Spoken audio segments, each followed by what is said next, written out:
Yo, hello, how's it going, folks? How you doing?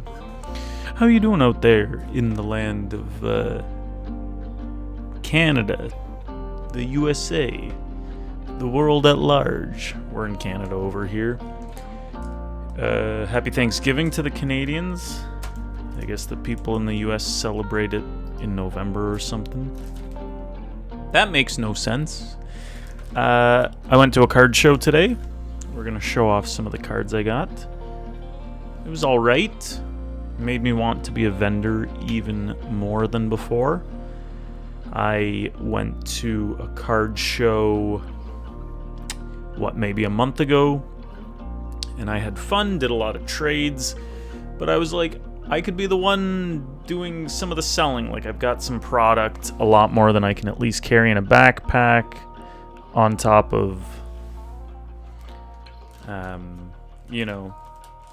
the way they make the deals. It's kind of like the vendors come out on top if they're willing to put in that time and effort, and it's like, I definitely feel like I am. Like, I'm down to stay at the card show the whole day, bring everything I can, take the time to go through, price things out. So, definitely think I want to be on that side of things. And then I could also stream it, which I think would be pretty fun. Pretty fun to stream some vending. So yeah, that's what I'm thinking. So I'm trying to reach out to a few people, to a few shows, get some things together. Yeah. We'll kind of show what my little stream haul looked like from today. Alright, so just moving over some things, separating out my bin of like what's new versus what already existed in my possession. That's new, we'll show that in a sec.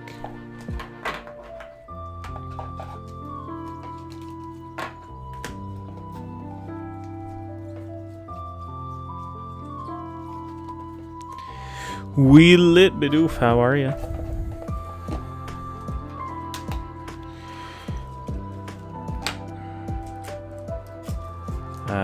Okay, this was one thing I got today, I guess. Doing great, tired but great. I'm in the same boat. I took a nap, so I feel all right, but not gonna be a super late one. Had some fun at the show. So this is my stack of Sylveons. That's some of my trade bait.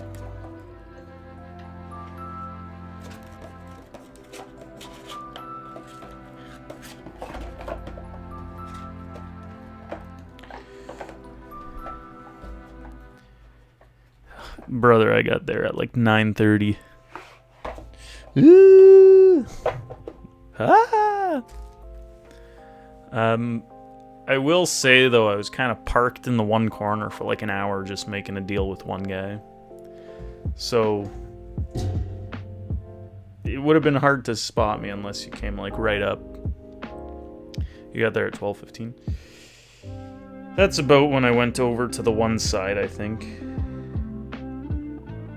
Cause yeah, me and Buddy were just cooking up a deal. He wanted to buy out my whole binder, and I was like, I gave him an initial offer, and then I looked up a market price on one of his cards. Like, he he didn't take the offer. We started hemming and hawing. We started looking up prices. Then I was like, oh, okay, well, now I'm going to be even lower. And at that point, he was like, well, I like your initial deal. And it was like, yes, well, then maybe you should have taken it. He's a super nice guy, though. But I was like, now I can't justify taking this deal.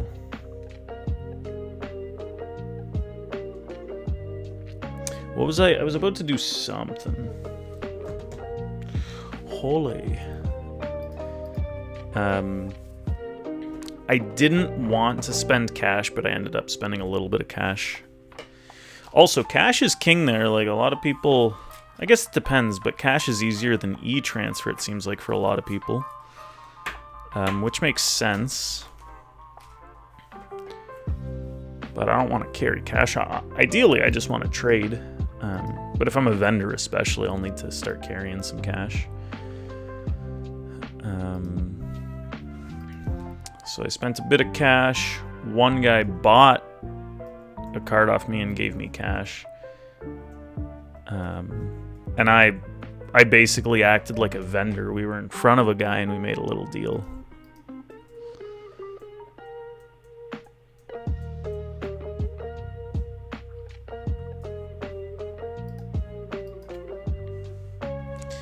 Getting that experience, exactly. Okay, so I guess that was one of the earlier deals. I'll explain. So I had a damaged base set Charizard in my binder. And then he saw it. He was like, oh, I want that. He's like... And he just made me an offer. He was like, would you take... He's like, would you take this Squirtle? And then he had an Evolutions Charizard PSA 8. He had those two. He said, would you take these two? $100 cash and then some of, like, these cards. And I... Looking at it now, the slab's got a bit of a crack in it. Oh well. So he said, would you take this? And I was like, I'm not really into any... He's like, these are worth good money. And I was like, I know, but like, I just don't want them. He was like, take some of these cards. I was like, these are like $1 card. You're offering me like $5 more. He's like, okay, 2 slabs, $200. And I was like, all right, I will take it. And then I had cash that I could pay another vendor with. So that Zard is gone. But I basically got like 300 plus worth of value out of it. So that was good. So now I have the Squirtle that I can try to sell or keep with the trade bait stuff. I don't know. You were looking for the pretend Pikachu comedian. One guy had it overpriced. How overpriced are we talking?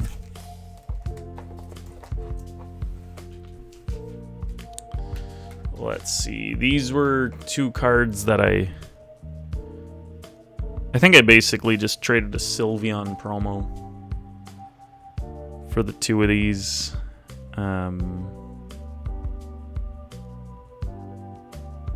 Which wasn't too bad.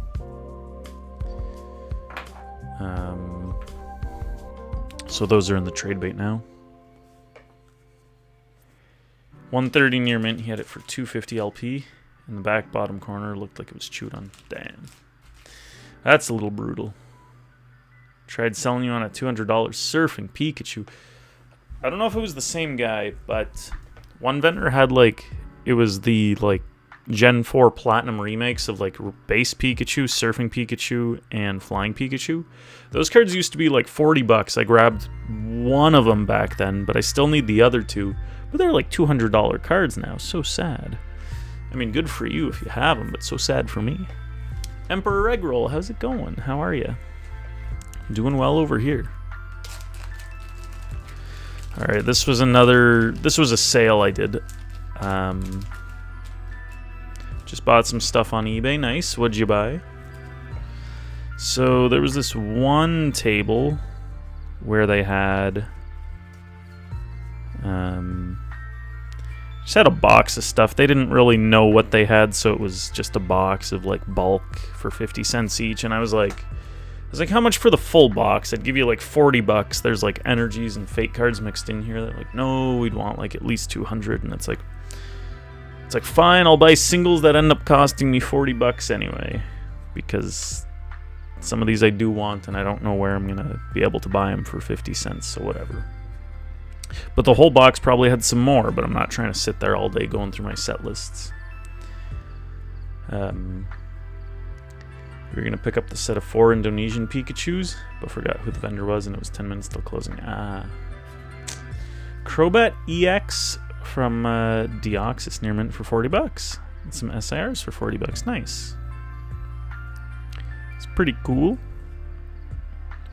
So I got them to toss me these because these are very cheap, but decent for like the collection theme deck energies, which I would want to collect at some point. So if they're tossing them in, then that's very handy.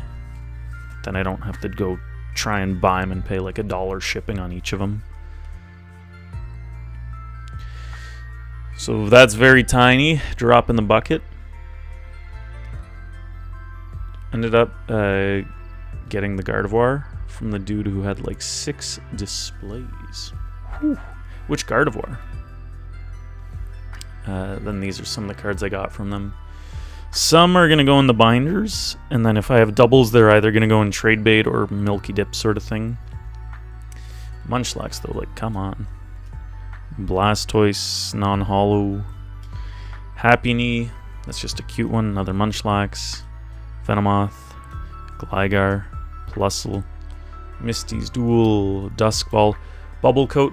Didn't know this card existed, saw it. I was like, that's cool. Definitely don't have that in the collection. And then I literally saw a video on this today. It was a guy talking about Bubble Mew, and he's like, dude, there's Pokemon and Bubbles, you gotta pick them up. And it's like, I just saw this and picked it up. And it's probably gonna only be a $1 card. You buy English cards from Chinese sellers for cheaper than North American sellers? Damn. Just like on eBay? The Mega from that one said, oh yeah, the one you posted. Yeah. That's a cool one. Yeah, from Steam Siege. Prinplup. Marshtomp. Maybe I should have spent more time at their booth, because like they just had stuff that was nice for like filling out my collection. Nidoking from Steam Siege. Crazy artwork. Like, I've never seen this art. All the cards are legit as well. That's very nice. Starmie. Poliwrath. I don't know if this is huge, but for 50 cents, Hitmonchan First Edition from Neo Destiny, I was like, yeah, why not? Combuskin, Great Encounters. Castform, Sunnyform, Legends Awaken. I think you saw one Sceptile, but it was too rough looking for me. Bidoof from Stormfront. I gotta check if I need this in the collection, but if not, I think I know a guy. It's me. Shedinja, Legends Awakened. Elekid, Neogenesis. Theme Deck, Fighting Energy. Spinda, Pop Series 7. Cute art. This was the only Pop Series card I noticed in their thing, and it's one I don't have, so I was like, 50 cents? Sure. Meloetta promo? Sure. Colress World Champion? Sure. Ampharos Call of Legends, Sage's Training Call of Legends, Caracosta, Zora Hollow Black and White. Damaged? Sure. Glalie from Arceus. If you get a Near Mint Reverse Hollow from Diamond Pearl, make sure to get them graded. Some are insane out of 10. Ooh. None of mine are, like, gradable, I don't think. But I'll keep that in mind. Maybe, like, I've got a Drapion, but it's got a bit of a line, so we'll see. The eyes look like I penned over them. Oh, the Spinda? Charizard Reverse goes for 10k. That's crazy. Very cool looking. Revive from 4th print base set. You could tell it's 4th print based on the 1999 to 2000s copyright. Normally it just says 1999. Ledian, Legends Awaken, Trico from Stormfront. Lediba, Legends Awaken, Cacnea. The ones I picked up were ones where like I was unfamiliar with the artwork, so it's like if I feel like I've never seen it, then I probably don't have it in the collection, but there's a chance like I've definitely seen this Trico, but I forget if I actually own it, but I've definitely seen it, and I definitely owned at least a fake version of it at some point. Victreebel, Nincada. Same with Exploud here. I definitely owned a fake version, so it's hard to know. And again, I wasn't gonna like, even though I probably should have, because my set lists, they're so organized that the whole point is I should be able to go to vendors and quickly like see everything I need. But there wasn't too much space. You know, whatever. Felt like Pokemon was a minority at the show. It did. I was expecting to see more Pokemon, but there was a lot of like, definitely a lot of sports cards, but there were a lot of just collectibles like Funko Pops and like Barbie dolls and Hot Wheels. Just kind of random odds and ends. Which was cool, but I was there for the Pokemon. This Togepi. Oh, dude, there's 2 cards. What did we get? Did we luck out with something crazy? No way. Oh, it's stuck. What is it? We got a Chansey. Didn't even know this was there. We got 2 eggs stuck together, my lord. And they're both very warped, which is great. Fantastic.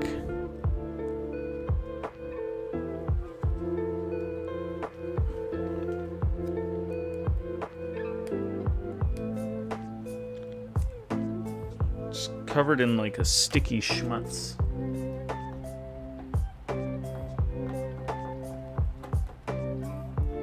Yeah, whatever. They're going in the binder anyway, but eggs. A lot of old men selling toys, yeah. Now, I wonder, like, is it like lucrative for some of these people? Like, I don't know how much I see a lot of these things selling. Like, definitely like the Pokemon. Even the Pokemon, there's like some vendors there where it's like, are you really, like, are you making some sales? Is it worth your time being here? Are you making the money it cost you for your table? Like, are you making that money back? I don't know. Dusknoir from Stormfront. Vermilion City Gym. Celadon City Gym. So this was all just like the 50-cent pile. So I paid like $30 for this stack. Hitmontop. Scyther. Cool Scyther. The Scizor, I believe, from this set as well. It's warped, which is cringe, but cool art. And the Scizor also has a cool art. The guy you bought Gardevoir off came off as a real snob. He was talking about he has a $60 million inventory. Yeah, I don't know. That's crazy. It's too much. It's ridiculous. I would be retired.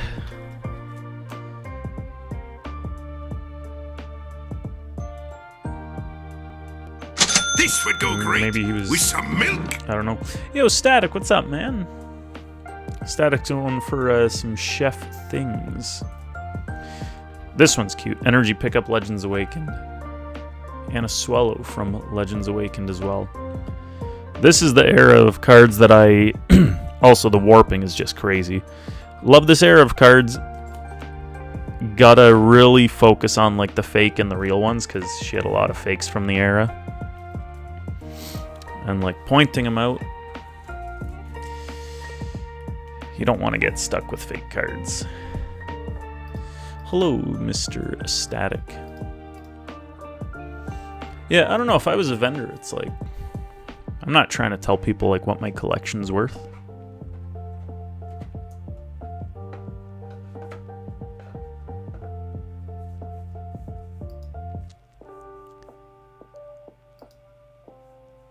If anything, I'd be like, oh, I have no money, so you must buy from me. Just felt icky. Like, unless you, like, really asked for it, but, like, I doubt you said, hey, what's your collection worth? Ryu, hello, how are you? How's it going? Thanks for telling me I'm supporting a jackass. This jackass. Alright. Static. Chef Special. We actually might be out of stock on the Heatwave Arena. I'm going to take a look. Would you be cool with swapping one of them for a Destined Rivals? We are pulling packs.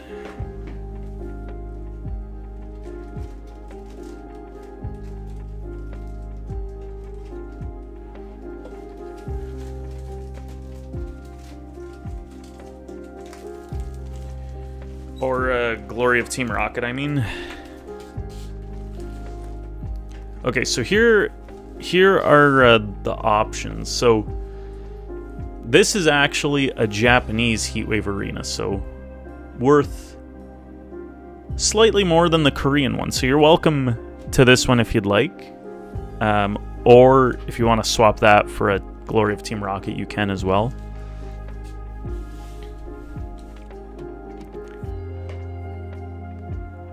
Yeah, Japanese one's better. There's a guy selling Italian brain rot cards? Dude, I didn't see that. I should have. Japanese is fine. Sounds good. Alright. Chef Special for you. Good luck. We'll start with the Heatwave. Big Ethan's Ho-Oh from this set. Oh, Italian brain rot packs. Either way. Kind of goated. Do you know how much he was selling them for? I don't know what MSRP people are like. Are those real ones? It's like, I don't think there's a real, like... No one owns it. Japanese is a confirmed SAR on the box. Well, they're confirmed secret rares. I don't know about SARs, but yeah, definitely a bit more of a guarantee than the Korean stuff. Tung Tung Tung Tung Tung Sahur SIR? Brother, crazy. He was saying how he bought them for dirt cheap and sells them for $2 a pack so kids can open them. That's cute. See, I don't know where to buy them because, like, I look on eBay and it's like the box is like $100, so it's not like, it's still like $3 a pack. Like, it's not dirt cheap enough to sell them for dirt cheap, but it'd be fun. We have Rotom, Applin, Toad School, Cynthia's Roserade, and a Floatzel. He ordered 4 more boxes, dude. That's great. Yeah, if I ever see that, I'm gonna have to ask where they get their stuff. All right, we got Glory of Team Rocket, Mankey, Meowth. He was like, I'm Italian. I don't even know what this is. Wash Rotom. It literally is not Italian. Team Rocket's Grimer. All right. This is something. Team Rocket's Crobat EX Full Art. Very nice. I think I'm missing this card in English. I'm missing like every card in English. Nice. Yo, Ricardo, how's it going? The lady's doing well. Thanks for asking. She's on a night shift tonight. So I'm here streaming. Alright, we got 2 more Korean and then 1 English. You're collecting the old XY Megas now? Man, it's like, it's crazy the prices on some of those. Because some of them were like the top hits of the sets, but they weren't even like alt arts or anything. It was just kind of like full arts. So they go for a pretty penny. It'd be nice to have like mastered the sets up till then to like, but now it's like you gotta play catch up. We got Snover, Morotom, Torchic, Lurantis, Team Rocket's Orbeetle, Illustration Rare. I like these packs. These are some nice ones. GG's.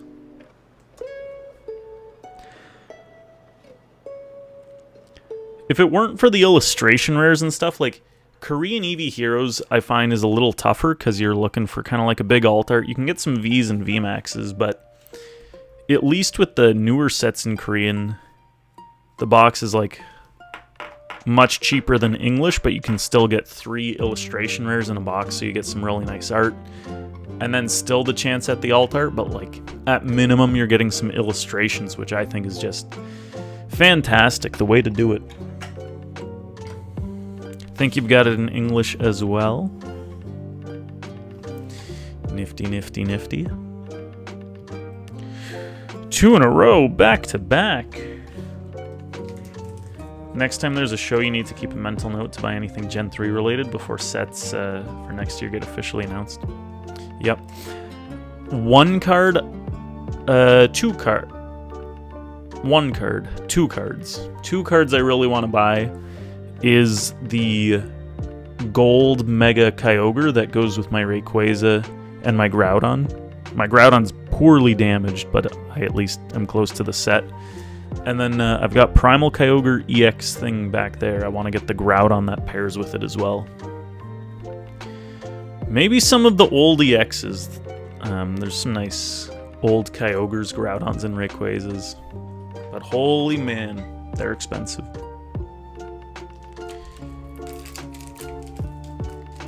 Giovanni in disguise? Who, me? Alright, last Korean pack. We've got Tailo, Team Rocket's Coughing, Shroomish, Team Rocket's Petrol. It's a never-ending game of tag. It truly is. We got Team Rocket's Golbat, non-holo. Part of being a vendor would be fun, because then I could, like, people will probably want to sell me lots of stuff over time, and I'll just, like, basically have access to all these cards that I might want to just, like, keep in the collection, you know, one-ofs or something.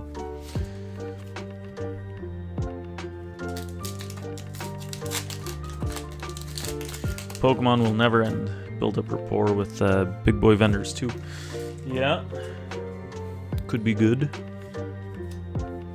Alright, Destin Rivals English. English pack, yes. We got Primeape, Last Pack Magic, Dipplin, Electrike. This artwork seems unfamiliar. Feel like I had barely seen it. Tailo, Misty Starmie. Apparently there's a Mega Starmie coming, which is like, if you've seen it, it looks stupid. Last card Magic, let's go. Hippowdon, Teal Mask, Misty's Lapras Reverse. Electrike illustration. We were just talking about Electrike. And a Crustle. Dude, that was a good opening. A lot of hits for you. GG's Static. Beautiful stuff. There's a dude who had the gold Mega Lucario just on display. I don't know how I feel about the golds. I want to collect them, but I don't feel like they're going to be able to sustain their price too long. So I'm on team, like, wait for them to dip before I collect them. Static, fantastic round for you. GG's. Gonna get you a little extra play dip in here as well, and then we'll add this to your bag. Thanks so much, man. Yeah, 3 for 5 is great, especially 2 illustrations.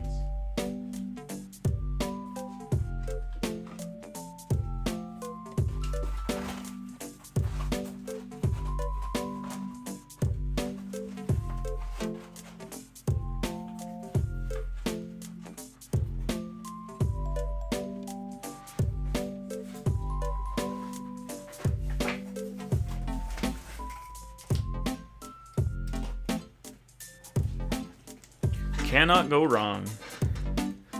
We got an extra Ledian Stellar Crown for you.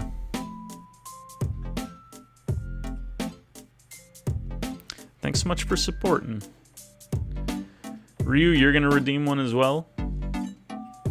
Bro knows he can price it at whatever he wants. Basically. GG's Static. Thank you, thank you. We'll see you guys in a minute. Cheers. We got some ads. And then Ryu, once you're back, we'll grab a pack for you.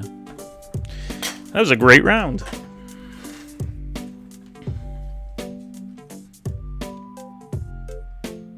Beautiful.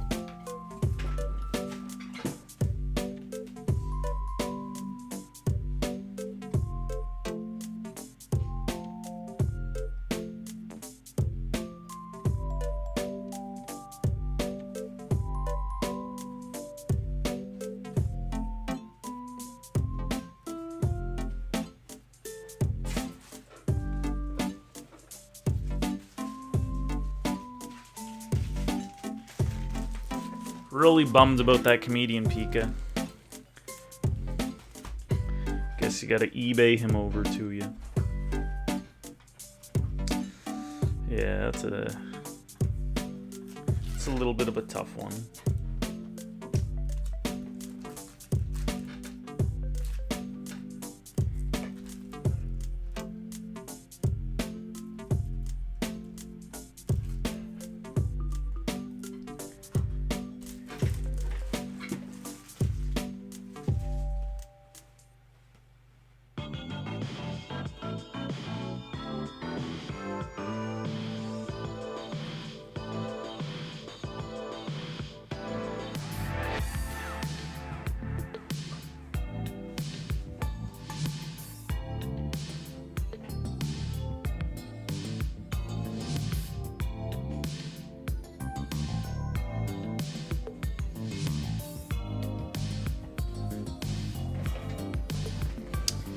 Ryu.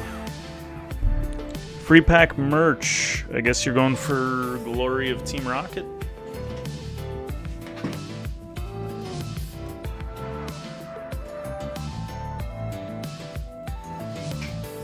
Since we're out of Heatwave Arena? Yeah, guess so. We're out of loose packs, so we're gonna crack this guy open.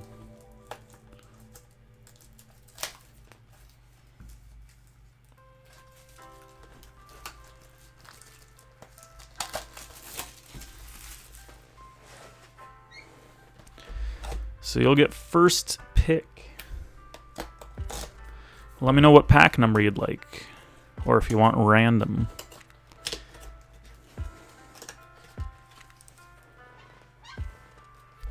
Saw some Chinese gem boxes too. Definitely an urge to splurge.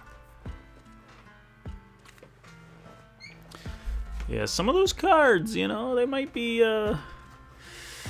worth ripping for or tempting, like the Cubone, the Gengar from the new ones. Number 8.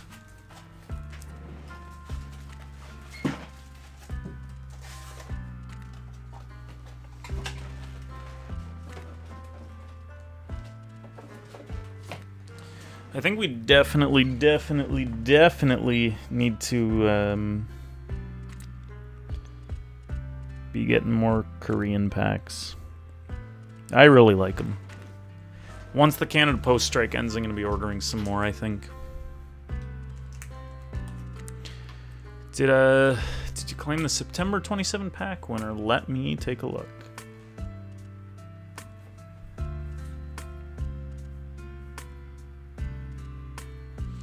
They might have finished striking. I'm not 100% sure yet. I gotta look.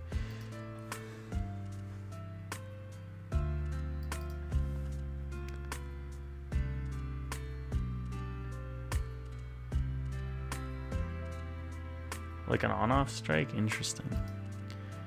Yeah, I'm not too sure.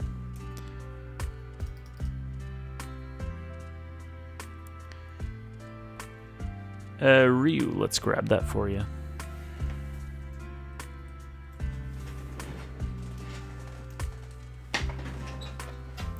An extra one. How, like... I don't like why an on-off strike? I guess because mail needs to go through, but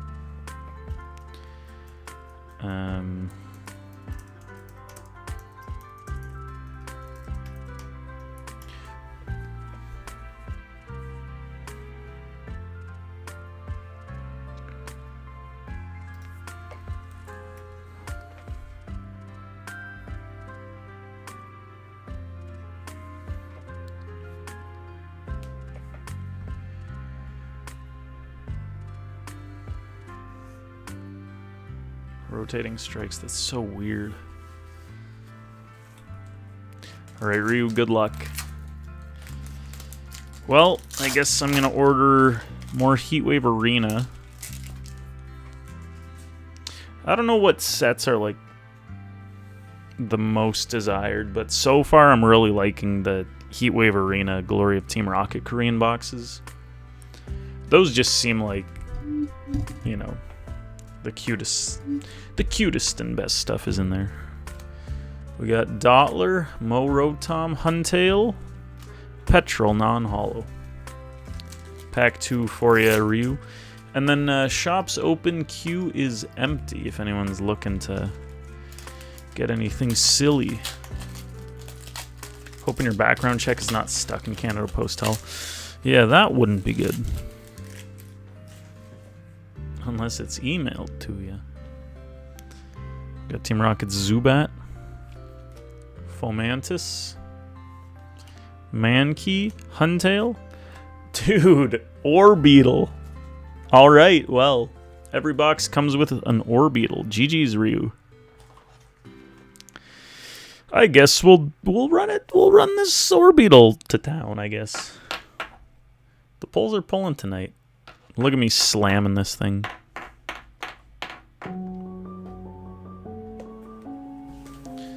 My pleasure, Ryu. Thank you. GG's. We'll get this to your bag.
Time for you to go back to work now. Good luck with work. We're gonna show some of the other stuff I got at the convention today. It's not a big stack. It's not a big stack by any means. Here's the second part of it. I don't know where the hell anyone gets these. I mean, I guess they make anything, but like, look at the size of this top loader, and it's got like this divot. It's like what are we doing here? Putting a Pokemon card in here. A stack is a stack. So we got this Dragon Vault Fracture for $1. Shelgon Dragon Vault for $1. You cannot think of a use case for this. Yeah, I don't know. Like a lanyard, maybe. Like, what are we doing? Yveltal. GameStop and EB Games version. So we've at least crossed 2 Yevitals off the list. Yeah, lanyard clip-on thing. This Galvantula Phantom Forces Shattered Glass, like deck promo or something. First time seeing it, the Yevitals. Canada got the EB Games stamp. So the GameStop stamp is a US exclusive. So Canada and Australia both have EB Games now, I guess. In the future, the Canadian EB Games might have a maple leaf on it like it's had in past sets, so we gotta keep an eye out for that. You weren't able to get one on launch day? Yeah, I didn't get one either. I should have made an effort to go out on launch day. I didn't. Kind of sad. Non-bank, 35 months, my lord. My lord. Bonsoir. Resubscribed for 6 months. Non-bank, way too kind. Non-bank, you crazy. How are you? Bonsoir to you. Thank you so much. Hope you're doing well. We're going over some of the cards I got at the card show this time. Nothing like... I mean, there's a few good cards, but it's not the insane stack I had last time. Greninja Sheen promo from the Kalos starter set. So... the holos from this set, I think, came with like theme decks or blisters or something. I'm not sure. Bidoof's going for some Journey together. Let's get it for you. 5:40 a.m. in Paris. We're on our way to the airport. Dang. Thank God you want to go home. I didn't even know you went on a honeymoon. I'm assuming it's a honeymoon. You guys went right after the wedding then. You want to go home though? How was the trip? It is your wedding. Yeah. So these must have come from like blisters or something. This was a cool one. $2 for the Kling Clang promo. I'm sure it's not worth much, but this was one of the only holos I was missing from Black and White base set, so to see it in the wild was kind of cool. It was great. You're sick, of course. But hope it was fun. And then Frogadier from the Kalos starter set. Holo promos. Think of all the snail shells you could eat. Think about it. Bidoof, let me get you in the queue here. Let's open those before we show the rest of the stack. How about? But yeah, man, it like, I've collected so much sealed. I've collected singles for my personal collection, but it's like a one of each thing where I don't want to sell them. It'd be so fun to just, like,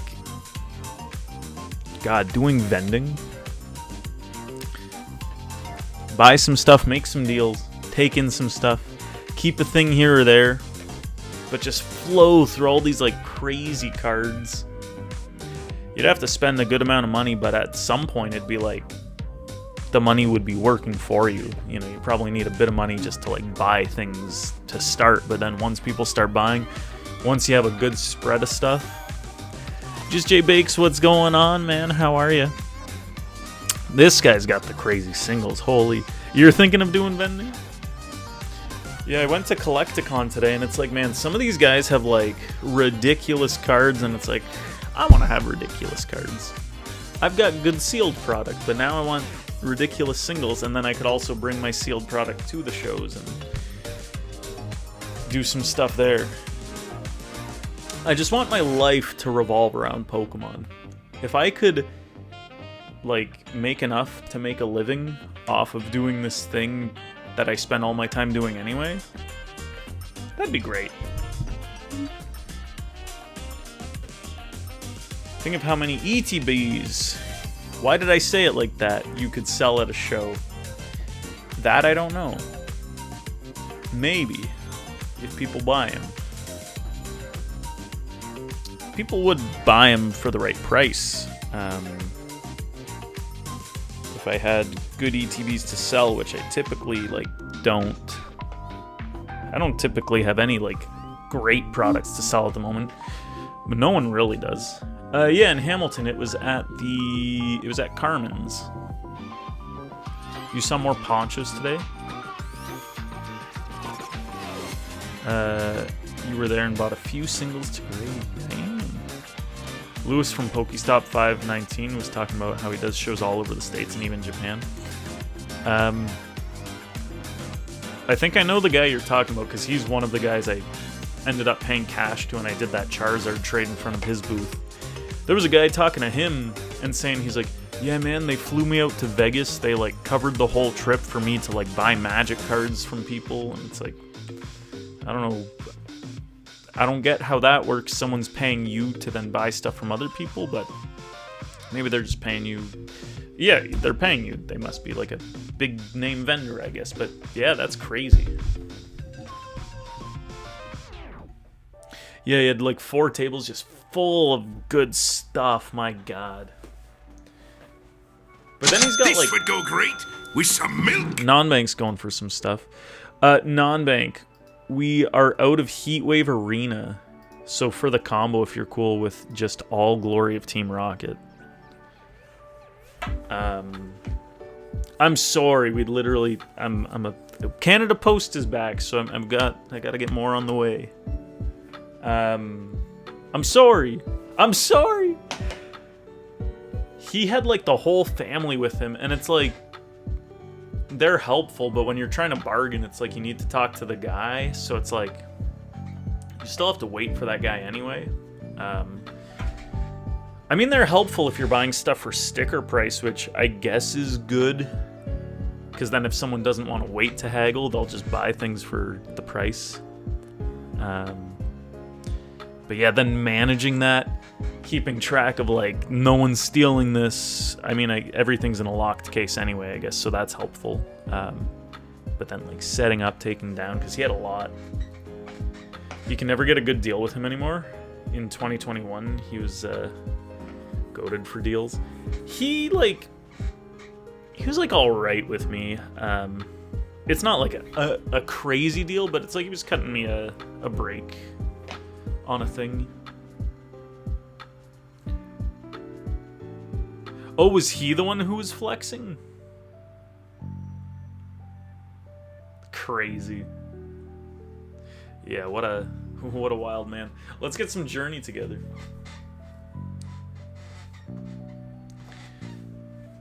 Yeah, like, I mean, like, if a person's asking, I guess, but yeah, like, I don't know.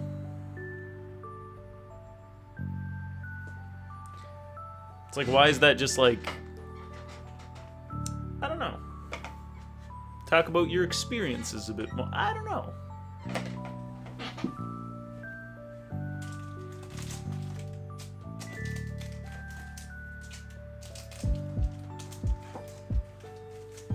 Picked some Randys out for you. Multiple Gold Star 10s, some Skyridge Expedition boxes sealed. That's crazy.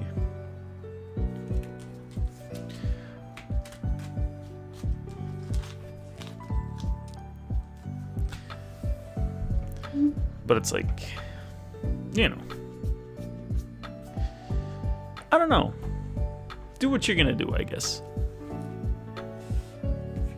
For me, I'm of the mindset where it's like, if I had $60 million, I would not want to be advertising that, you know? Single-handedly keeping the GDP up. But oof, good luck. We got the Grass Energy, Bombardier, Parasect, Pupitar, Geodude, Bayonet. Yeah, it's just asking for trouble. Pangoro, Rabombi. Dude! The packs are kind of hitting tonight. I don't know what's happening. Beautiful stuff. Wailord and a Tyranitar. Yo! I love this card. Oh my. Big Tonka.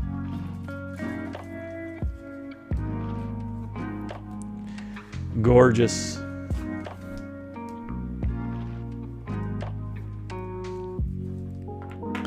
Yeah, like if I had a Gold Star 10, nobody would know.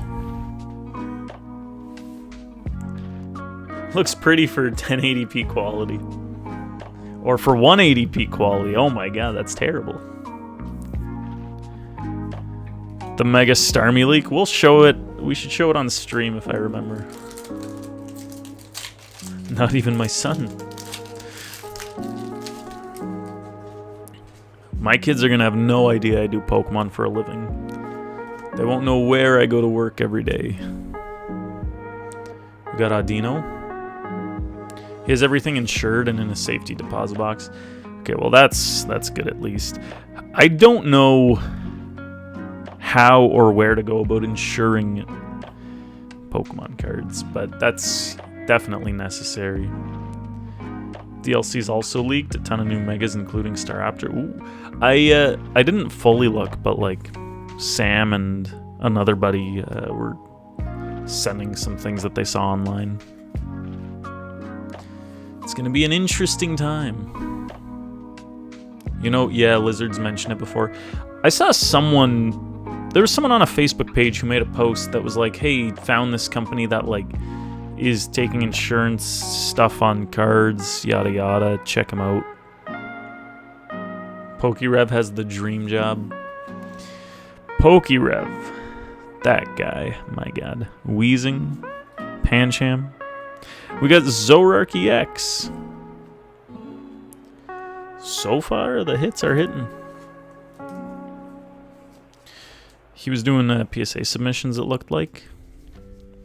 What does Pokerev even do? Just like YouTube, I guess? And then I'm sure he buys and sells cards. But he has people just like paying him to rip open like old boxes. Like that's crazy. Now that is just crazy. Larvesta, Metapod, Black Belt's Training, Voltorb, Super Potion, Darmanitan, Iris' Fighting Spirit, Druddigon, Cram, Regirock Hollow. If I ever spot you at a show, we need to rip some crazy vintage, lament over how horrible of a decision it was. Yee!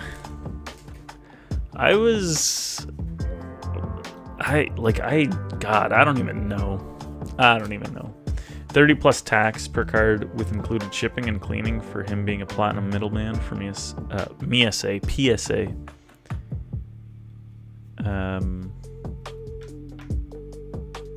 That's not bad. Fossil for 250. My issue with some of these packs, it's like, I mean, Evolving Skies isn't that bad yet. Well, it kind of is. The thing about ripping, and it depends on the person, but ripping an Evolving Skies booster box, even if you pull an Umbreon and grade it to 10, like it might have just been cheaper for you to buy the PSA 10. And if you grade a 9, then you've lost money, or maybe broke even. Anything else is kind of like, it's just such a tough sell. So like a fossil pack, it's like, what am I pulling? The best card like you could buy for like $100. God, I mean, maybe I would rip like an EX era pack maybe, but also I'd probably not. If you knew him better, you'd consider it. Some evolutions. Yeah, Zapdos is in Fossil. There's the Dragonite and Gengar. Those are like the big boys, and they're not even like the craziest big boys. Lotad, Sandaconda, Copperajah, Redeemable Ticket, Hopswooloo, Darmanitan, Butterfree. Now, people seem to open a lot of Fossil and Jungle somehow. Like, Fossil just seems like the kind of booster box where it seems abundant right now, but maybe it's the kind of thing where it could be a good long-term sealed play, as if it's like just starting to go out of print because so many people seem to have it. Pokerev easily makes over 1 million a year. 2.5 million subs, does mystery packs and box breaks. He also does it from home and does what we love. That's why it's the dream job over a big-time vendor. That's fair. Yeah, like that's definitely... Yeah. I mean, but he must, because he's getting all these like vintage packs and stuff. I guess people could send them to him, but he's probably like traveling around buying things too, which if he enjoys is great. Like for me, I think I would enjoy the vendor stuff, especially if I'm streaming it. Like I definitely want to try it. Cause like if I enjoy that hustle, then it's probably like also great. But of course, like having millions of subscribers and everything be so lucrative would be just like so good. And making those kind of mystery packs. And yet his haircut still looks like ass. If you ever need some local staff, hit your boy up. Dude, honestly, like, I don't want to get ahead of myself. It's like I haven't even started, but I was thinking, like, if I ever did need help, like, who would I ask? So I'll definitely keep you in mind, man. Bring some of your cards, too. Bulbasaur made the vendor content big, and he's very successful as well. I've heard that name. I don't know if I've ever watched any of the stuff. I've seen, like, Coop's Collections, and today some guy named Jarchomp who looks like Coop's Collections. I saw a lot of his videos popping up. Evil Coop. Hello, child. Here's $20. I'd be like, you know what? I saw one guy, a kid came up to one vendor, and they were like, hey, Kyle. And he's like, hey, what's up? He's like, could I have a card for free? He's like, get the hell out of here. And I was like, that's amazing. Maybe the kid like knows the guy and constantly asks him for free stuff. I don't know how often I would give kids free stuff. I'd more want to give like the people who pay big money some free stuff. The kids I'd give like stickers, or maybe I'd have like a little bin of stuff kids can pick through. But if a kid's like, oh, I want that Charizard slab, I'd be like, maybe we stick with the Charmander. Goated Pulls is big. He's the vendor you sold your world's spectator badge to for 1,000 USD in Japan. Damn! That's pretty goated. That name I've heard too. If I saw him, I might recognize him, but I've definitely heard the name. Alright, Bidoof, this is Last Pack Magic. What do we got? No way, man! Zacian Altart, the polls tonight! It was just sitting here. We weren't even opening the pack. It was just sitting in our hands with Snorlax 2. Gritty. GG's. Dude, too good. It's so pretty.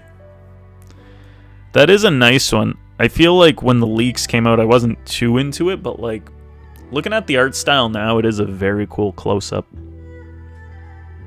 Dan was Snorlax, and I was.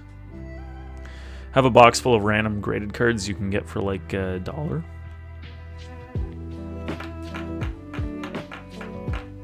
Maybe. The kids. Just kids take a... Yeah, centering's pretty good. I mean, it might be a smidge like top and right heavy. It's not bad, but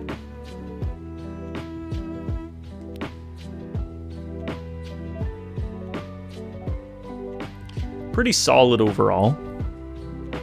Maybe a little whitening in the corners a little.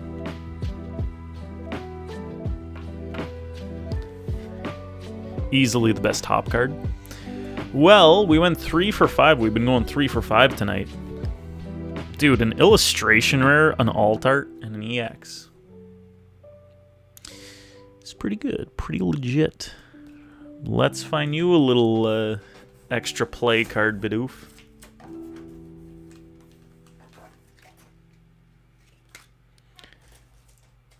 You fancy the Wailord a bit more? Damn. Well, if you're ever looking to trade in that Zacian, you let me know. Yo, Toast, what's up? A little extra professor with a stamp for you. Thanks for supporting, Bidoof. GG's. Appreciate you. But how many Costco dogs are in that Wailord? He's got that dog in him, man. Heck yeah. Thanks for supporting, dude.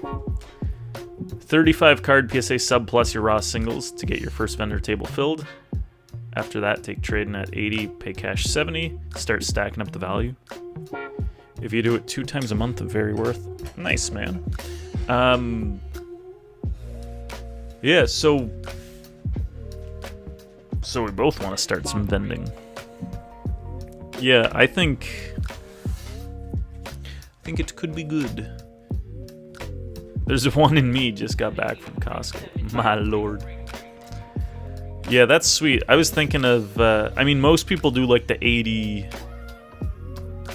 80 trades, 70 cash, so probably do that as well. And then, yeah, like for me, it's like if you can put out desirable cards and just make people like want to come to you kind of thing, and then always have good stuff for sale, like could be good. Big expo that happens in New York.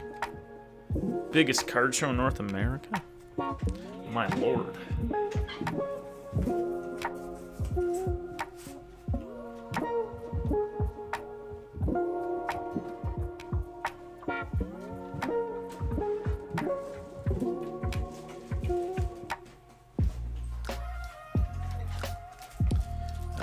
Yeah, Bidoof, thank you again for the rips.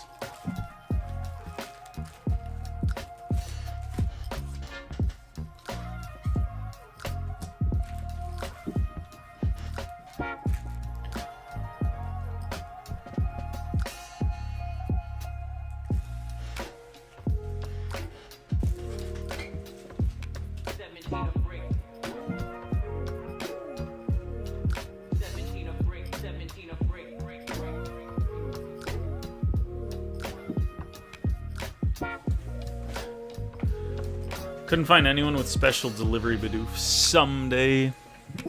Damn. Would you be willing to pay for it, though? That's the question. Non-bank, we got you with some Eevee Heroes, and then 8 packs of what's going to be Glory of Team Rocket. Mad Skills, hello, man. How you doing? You'd have to partial trade for it, yeah. That's the way it goes. It's so tough, though, because, like, oh, man. Okay, so here's my thinking. They're taking trades in, but it's almost, like, better. Well, I mean, unless you're going to sell them your cards. Like, here's the thing. If you could get full market price for your cards, then you use that cash, you buy the cards you want for market price.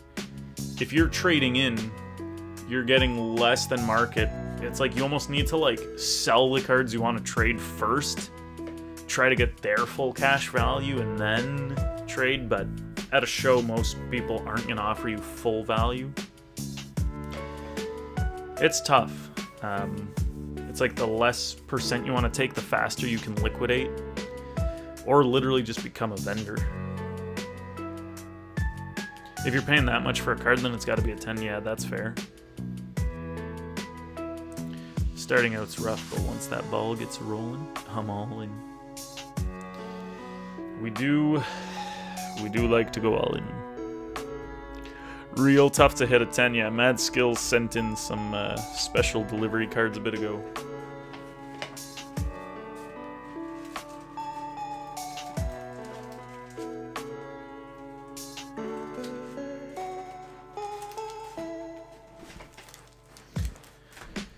Alright, non-bank.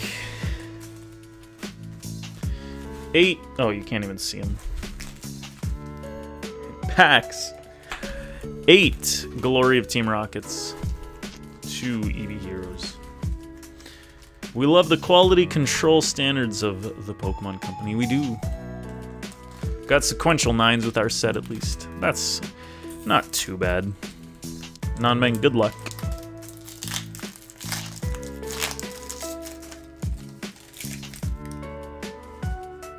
Obviously, we strive for those 10s. We've got Team Rocket's Houndour.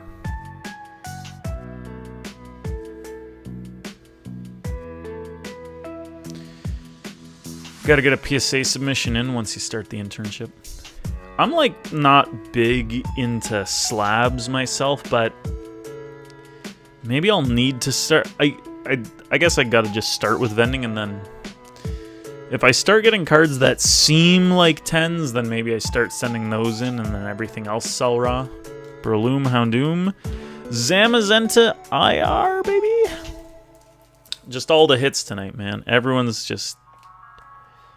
I hope the rest of the box doesn't suck. Everyone's just getting everything.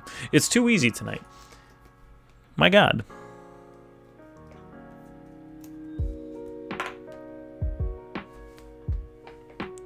Bye, bye, bye. I'm gonna have to buy lots of friggin' stuff, I guess. Lots of freaking cards. Really want to see what the Paldean Fates Zard will get. The hits. All depends on how much private time the Greater got to spend with their significant other. Ooh. Depends on their mood that day, eh? Be hoping they can let out their pent-up frustration on my card and get a good time out of it. Yo, Hop, how's it going? We got Zubat, Fomantis, Mankey, Abomasnow, Annihilate Paulo.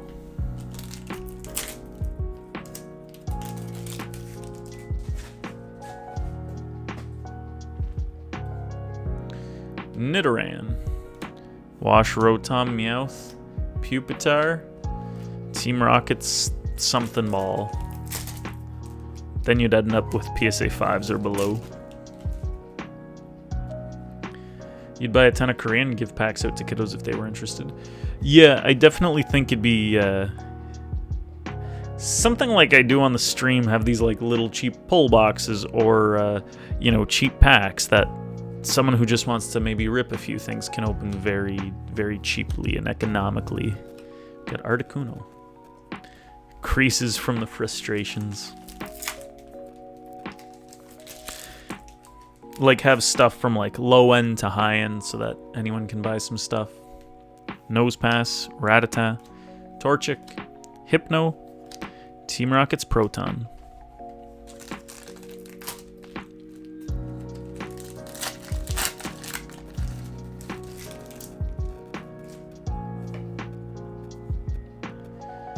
We got Ekans, Houndour, Rattata, Golbat, Tyranitar Hollow. 2 more Glory of Team Rockets. There's one vendor who had binders that had stickers on them indicating what sets were in them. More people need to do that. I did see one guy do that. It was just like a lot of bulk, but yeah, still good. I mean, I don't know how much people are like buying bulk like that at card shows, but if you find the right person who needs to fill out some sets, then yeah. Or even just if you did like binders with the hits, or just like, yeah, sorting things by the set. The organization is nice. Combuskin, Primate, Tailo, Houndoom. Always the random card someone needs for Master Set. Yeah, very true. We got Team Rocket's Crobat EX. Sparkly guy. Looking at you, Deep Pocket Monster. He just needs one more, baby. He's gonna have a crazy Halloween video this year with the Japanese Gengars. We've got Ekans, last pack of the Team Rocket. Houndour, Rattata. If this is Houndoom, I freak out. It wasn't. So excited. We got our Balava EX. 3 Hollows, 2 EXs, and an Illustration Rare from the Korean. Not bad. Obviously, Zamazenta, gorgeous. 2 Eevee Heroes for non-bank.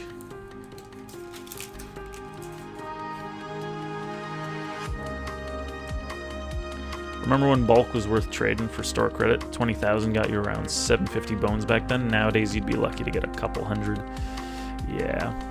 It was like, and like buying the boxes were cheaper and the bulk rates were better.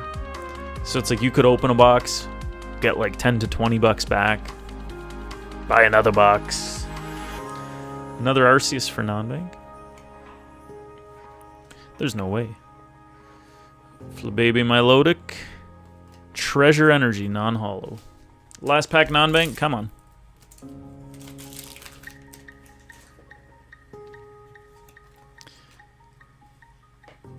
Meryl, Smeargle, Macargo, Snowleaf Badge, Zorar Kahlo, GG's non-bank. We got the Zamazenta, 2EXs, some holos. Let's get you a little Milky Dip. Oh, I don't think that ever happened, Mad Skills. Hey, ooh.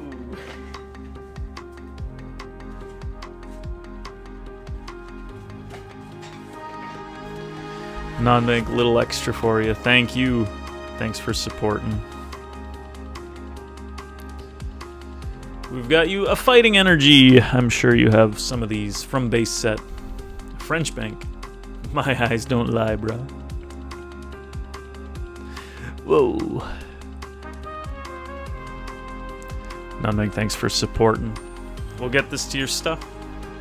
Oh, thank you, thank you, thank you. And then with that, the queue is open, folks. The queue is open, the shop is open. We're going to show you a bit more of what I got today. There's a small little stack left.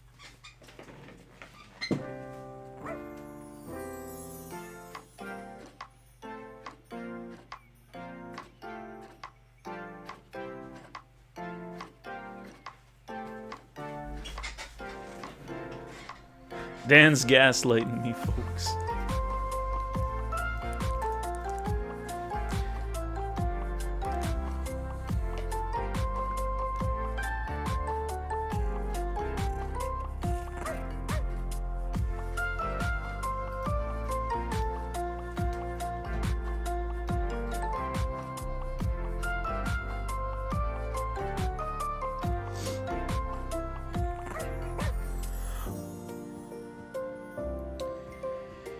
There's a card I'm trying to buy right now, telling me it never happened. You know. I'm trying to buy this Dusknoir Trevenant alt art that was a non-English exclusive.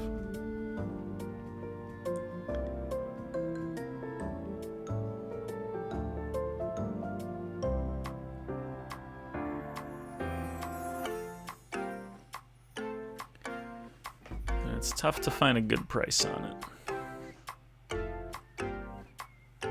I mean, the prices aren't terrible.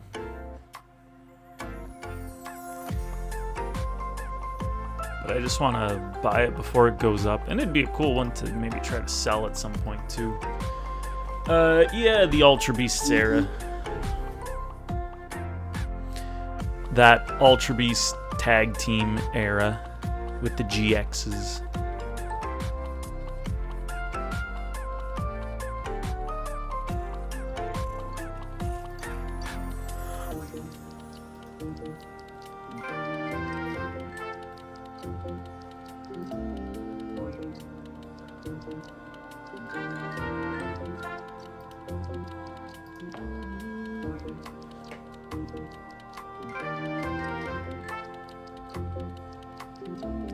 Give me some of that Buzzwole. Give me some Buzzwole.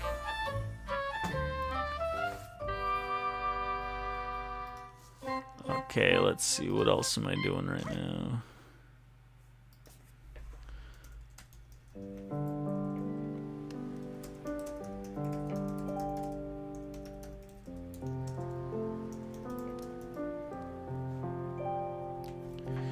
Those were a couple of nice boxes aesthetic-wise. Yeah, those Ultra Beast collections. Pretty good.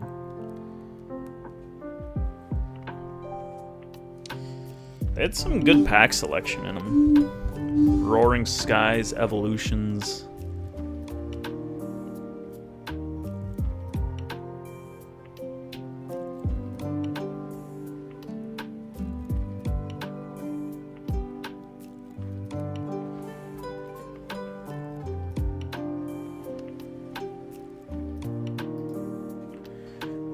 Only one of each, unfortunately.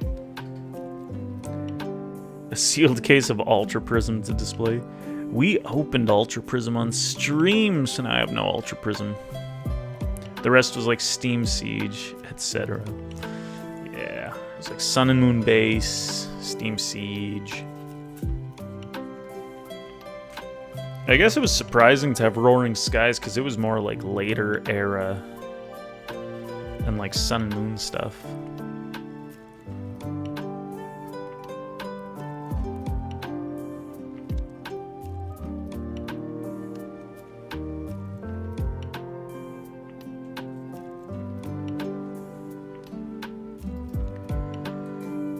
Does Roaring have any correlation with Evolving?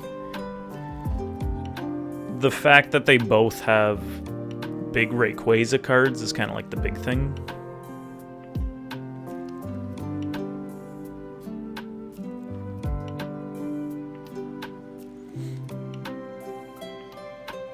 Yeah, depending on the print run, the collection box might have had some different packs.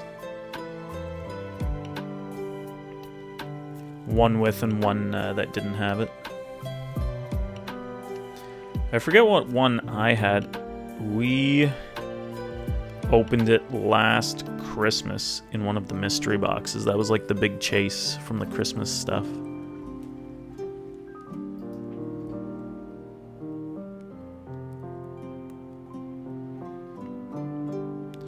That was the biggest stuff. I remember. I remember when. I remember when I lost my mind.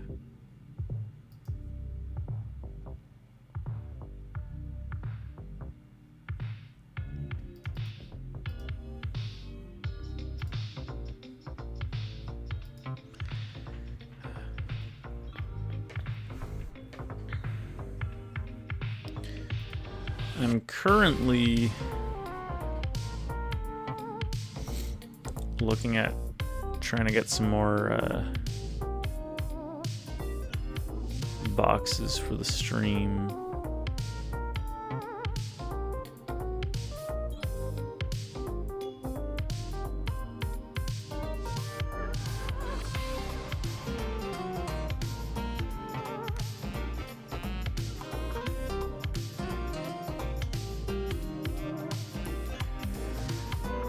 Just banging away on Pocket these days. Nice. Oh, deleted your collector app, eh? Yeah.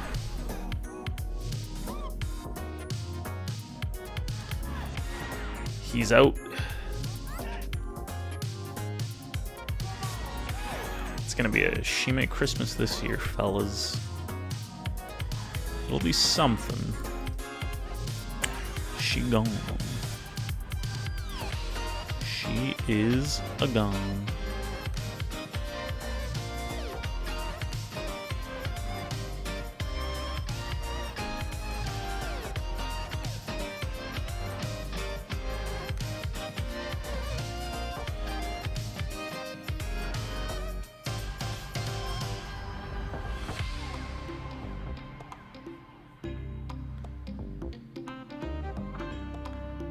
What's new as of late? You know, went to a card show today. Okay, I'll start teasing this stack. I'm just on my computer right now, but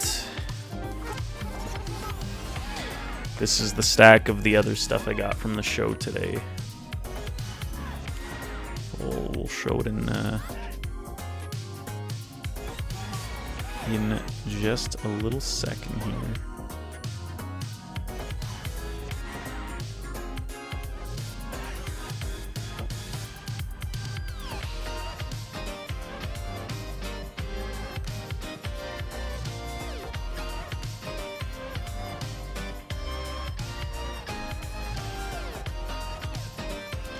Missed the beginning of stream.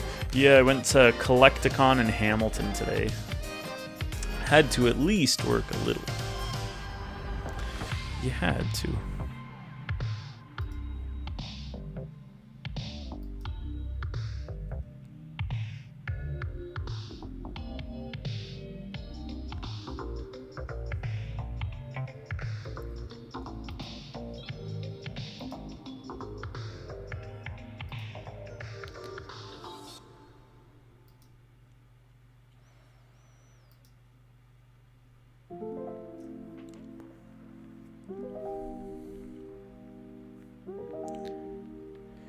in Hamilton.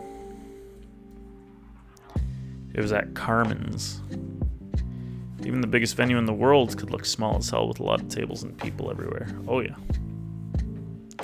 Oh yeah. I gotta figure out like a plug for some of these Korean cards or something. It was good. It made me want to do vending even more, so we were talking about that for a bit. Like, instead of buying and selling to people from the one side, I want to be on the other side.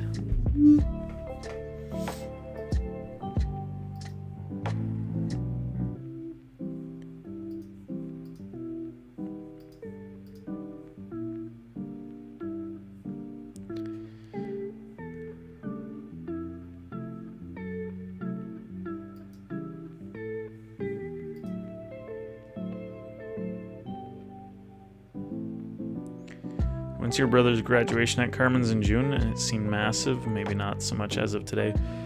Yeah, I used to work there and it felt massive, and then yeah, today it's just kind of like it's a hall for sure, but yeah, it just feels so much smaller. So much smaller.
Anyone from the groups there, like JD, KD, Beardy? No one that I recognized.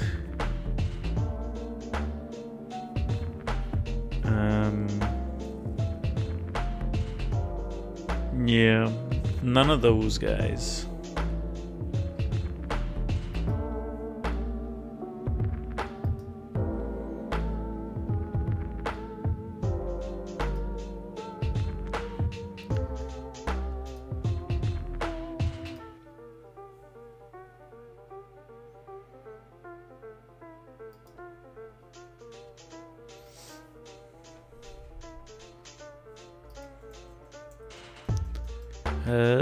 Alright, we're about to show the stack again, guys. We got the shop open, the queue open.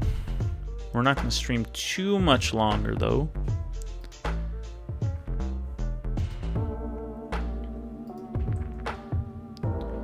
So maybe we'll do a little last call on the shop. Because after this stack, be a good point to start going to bed. Can't believe Mike ain't even here to witness this haul. What a guy, man. What a man. That's okay. Alright, let's see. Let me sort this by, like...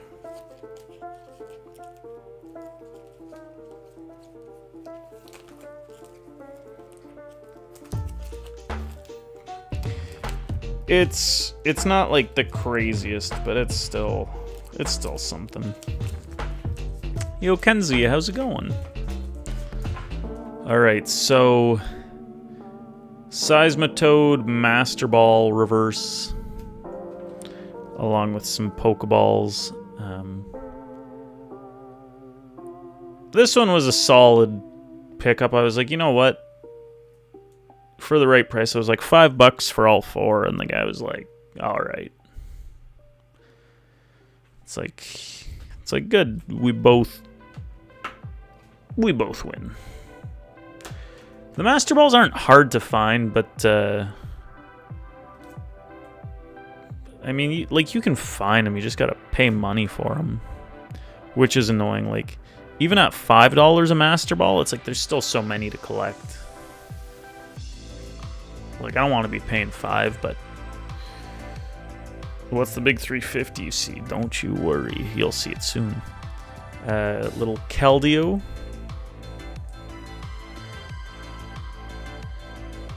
I think someone else had it for 20. It, like, you could definitely save some money if you just, like, walk around a bit. Whatever. In the words of Mike, I'm erupting. So we got this Keldeo promo, Meloetta promo. Palkia promo in a bit worse condition, but I don't need it for the condition, so the cheaper the better. Volcanion. There's a guy selling a Twilight ETB for $150, and the person directly across had it for $130. Quite comical. See, I mean, I don't know what. It depends. Depends on market, but like, there's an opportunity for that guy to buy it for $130, then up his by like another $20. Be the only guy with it. All right, we got 4 more cards. Some of the larger ones here. Calyrex VMAX Alt Art.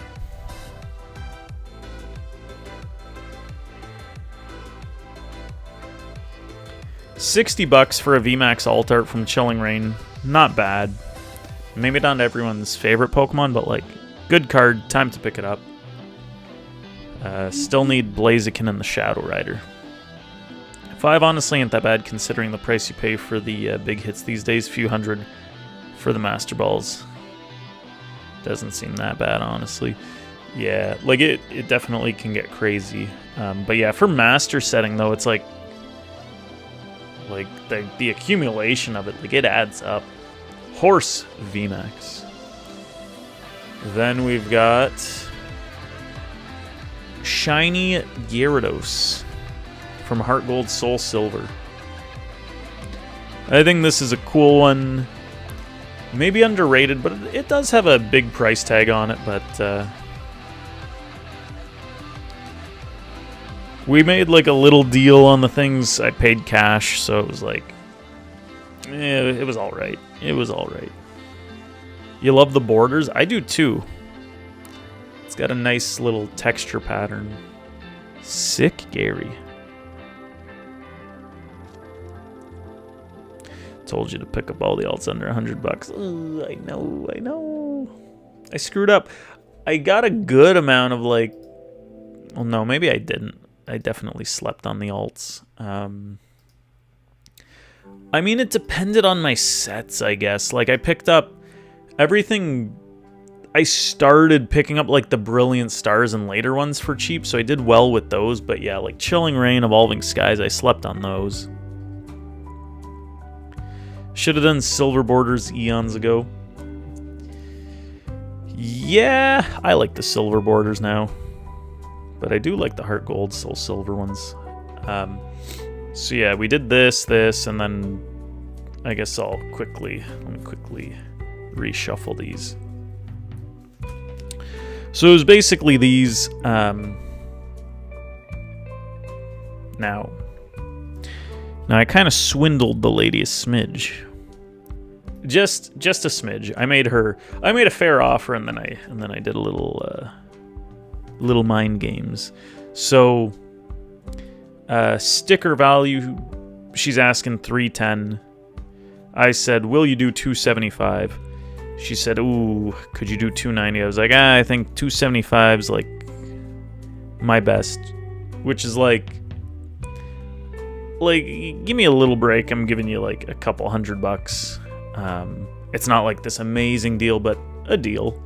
And then she was like, nah. I was like, okay, I'll just buy this then. And then she like went to put these away. She came back.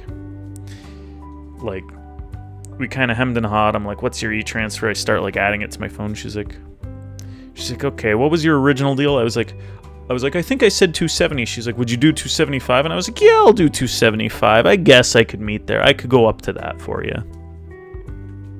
So we got her with the original offer. You used the force? You love that. I was like, oh, you're coming back to me, so now I have the leverage.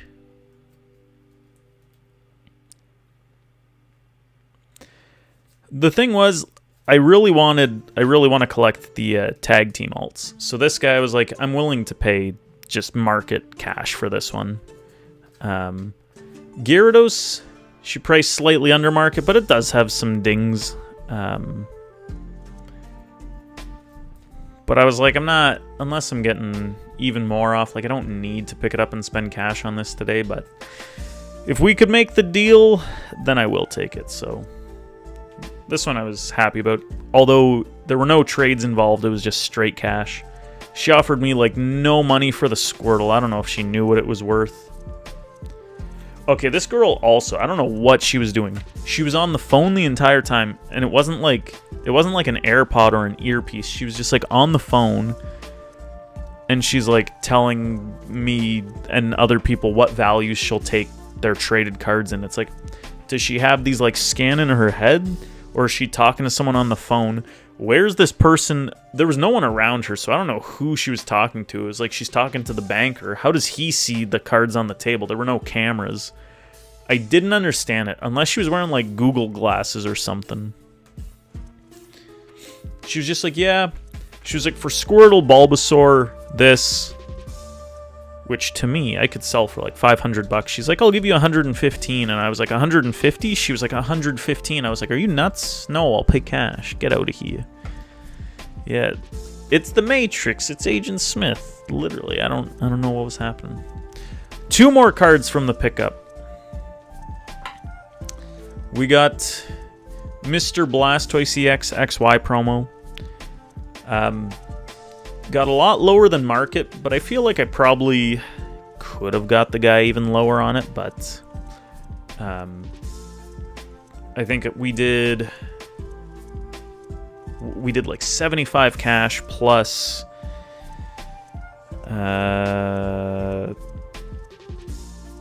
plus he took maybe a Sylveon. So kind of closer to a $100 value, which isn't terrible. Cool card for sure. Law-abiding citizen.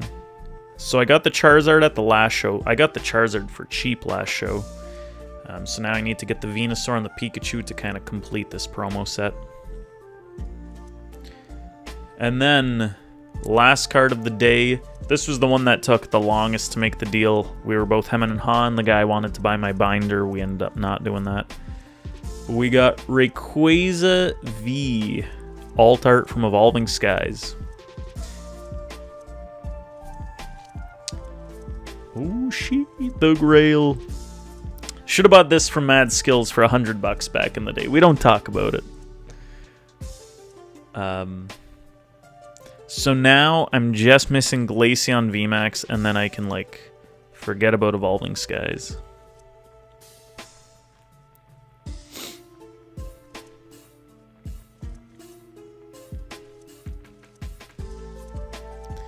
Then we can forget all about it. One of the only alts you've ever pulled from Evolving. It's starting to run up, which is, you know, good for Rayquaza. This card technically belongs with the VMAX Trainer Gallery from Silver Tempest, because they both have Zinnia on it. They were originally both together in VMAX Climax, but because there was Rayquaza VMAX and Evolving Skies, I guess they were like, well, we'll put a Rayquaza V alt art. Really, they should have put a different Rayquaza alt art, and then we could have had 2 here and then 2 later, but whatever. He deserves the dollars. He isn't running as high as Dragonite, though. That guy's gone up to like 700. Duraludon and Glaceon were the other 2. Dude, Duraludon is just like a slap in the face right now. It's crazy. Like, it's wild. We also have an ad about to hit. We'll see you guys in a sec. So what did I trade? I gave this guy my Shadowless Venusaur, which I probably undersold, but whatever. He took my Charizard PSA 9 slab that I got today. Bulbasaur promo.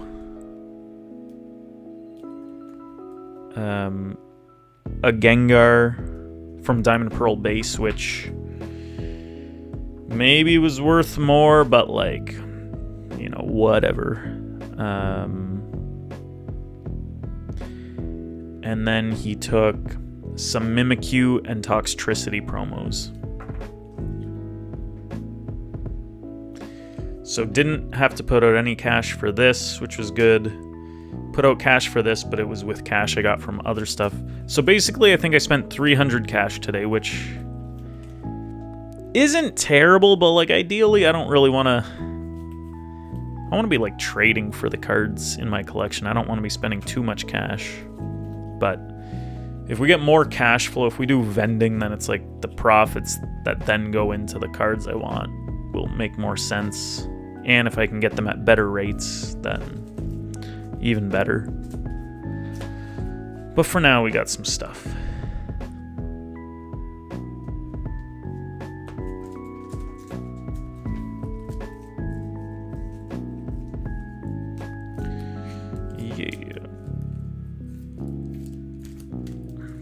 Yeah.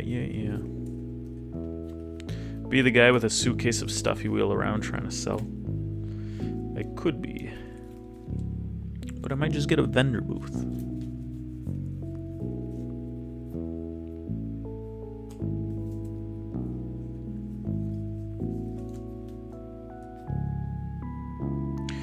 I might just do that.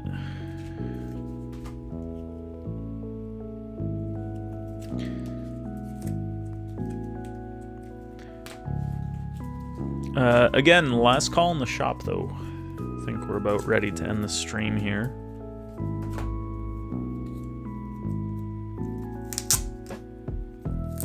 Better see you next month at the show with a table to yourself. I don't know how quick it is to get tables. Like, I messaged them, but if they've already got everything booked up, then I still might go. But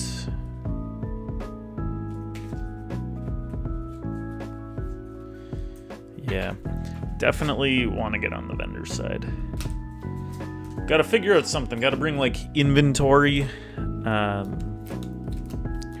singles and packs. Need to buy like a little case, I guess. Hoping it's on a weekend, not a work day. They kind of have to be weekends, no? Otherwise, they're not really going to get people coming out, I would think.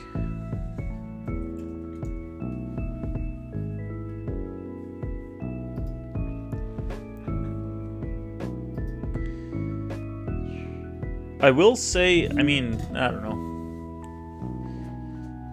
There's some vendors where if they don't fully know Pokemon, then maybe you can cut a deal. Like, there was a guy where I could have got some nice cards. It's whatever. I wanted like 4 cards. They were each worth, I don't know, not much. And I was like, I'd give you $5. He's like, no, I want 15. And I was like, maybe it's worth more than 15, but I don't want to spend 15 on it. But there's probably some people you can get some nice deals with. Usually only know them for doing shows on holidays. Yeah, it seems like they do that whenever there's like a long weekend. Which is pretty good. If people are free, they go to a show.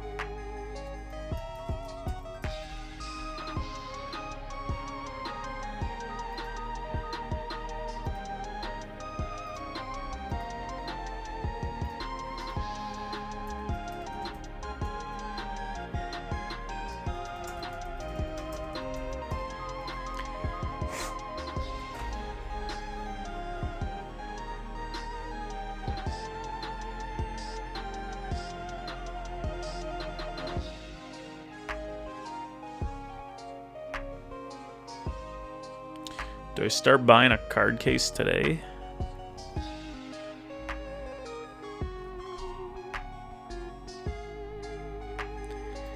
The answer is maybe. eyes emoji.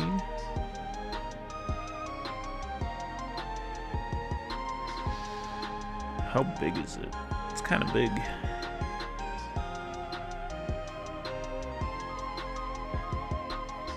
These ones are even bigger.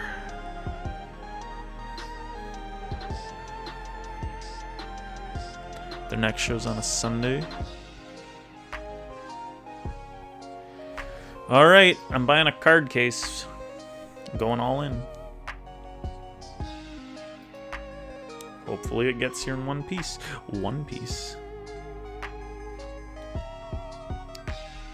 A new era. I'm probably gonna start out with one card case, try to fill it up, and we'll see where it gets. Binders, sealed product. I think a big part of it's going to be like figuring out the prices of things, which we could do on stream, is like price, and then I would prefer to be a vendor who keeps the sticker price on the things rather than search it up at the time. I know a lot of things fluctuate and they're doing a lot of shows, but it's like, it's just going to make it quicker for me and for people later, and then I can maybe have more turnover. And then part of having the price is like, maybe there's like less room for haggling, or you're at least setting the initial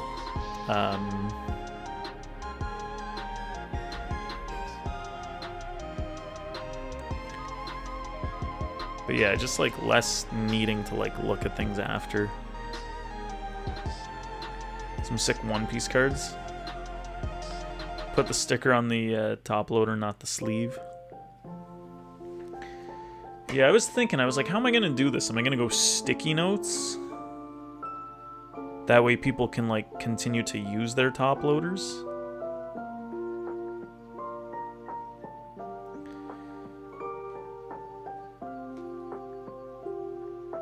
I mean, I guess if the card's expensive, people are going to end up putting it in a new top loader or grading it or something. Or maybe they'll just keep it in the thing.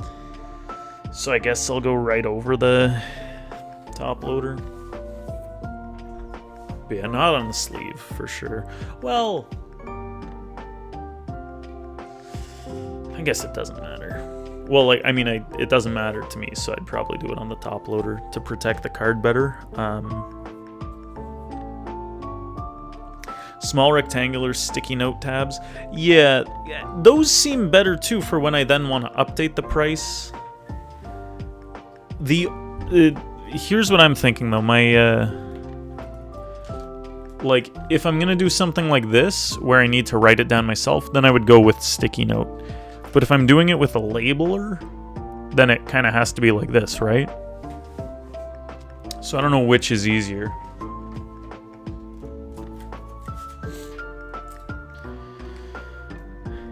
Maybe the sticky note. Maybe the sticky note.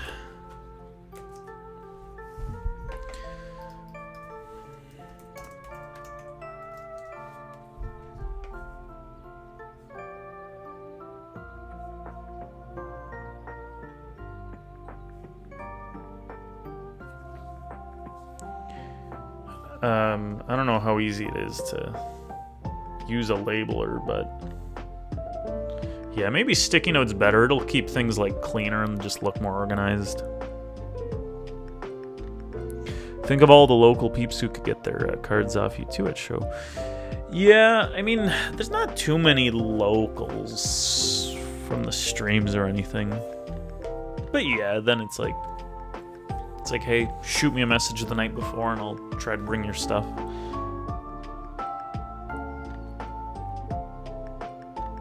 You can change the price on a sticky note easy. Just start at the top, cut your way down. Yeah. That's what I would like a sticky note for. Then you don't have like stickers on top of stickers. Could walk out looking like I dropped a bag that day. I did not. But you could look like it.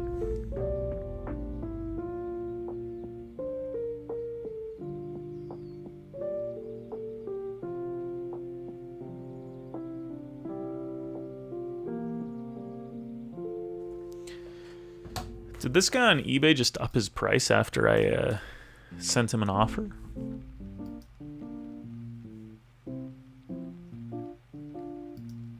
Or is this a different guy? Yeah, the tabs. The tabs. Dude, I think this guy just upped his price. No.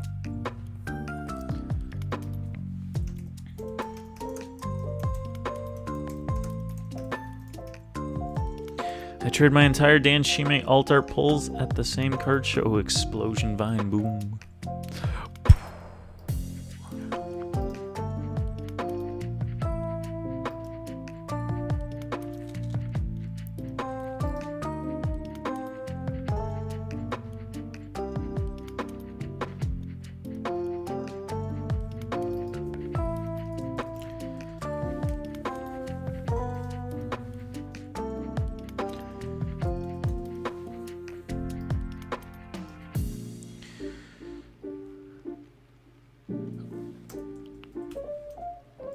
Trevenant Dusknor 06767.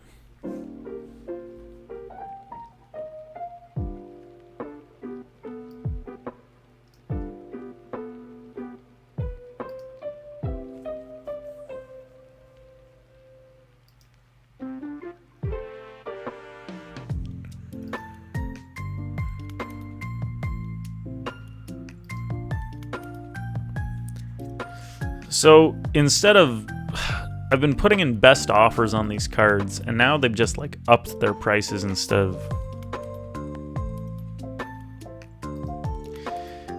cutting me a deal. So I was better off to just like buy from the initial price, I guess. Peace out, ladies and gents. Gotta get to work. Mad Skills, take care, man. We'll catch you later. Have a good work. Very last call in the shop, folks. It is bedtime. We are going to bed.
Alright, well.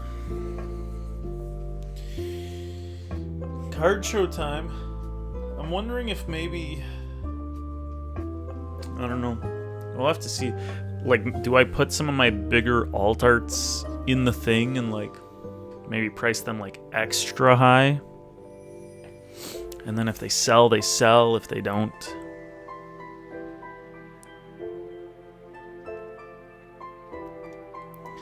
I might do that, and then it's like I can always like buy back the cards. Especially if they're not at like a 10 quality, then it's like put them higher than market price. If they sell, go buy myself a nice near mint one that might be a 10 contender. I don't know. Then I at least have inventory for the start. Then at least people see I've got a lot of crazy cards. Even if they're not buying the crazy ones, then I still look reputable-ish. And who knows, maybe they might buy some. Yeah, some sort of upcharge. Hopefully no one gets like offended or annoyed, but it's like you like I don't know. It's like you can think someone's stuff is overpriced and it's like you don't have to buy it.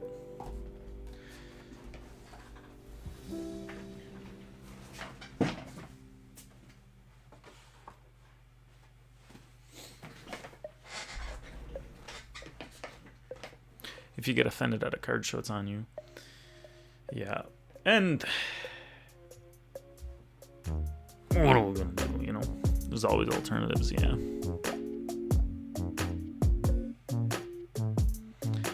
But yeah, now I'm thinking it's like, maybe I just like fill the thing with like everything, price the stuff out accordingly, like, yeah, based on like an upcharge of some sort, and it's like if they buy it, great. Otherwise, it just looks like I have this crazy display. I'm willing to take in your high-end stuff, you know. And then if I have high-end stuff, maybe they'll want to trade in some of their big stuff towards it. Yeah, that definitely could be the play.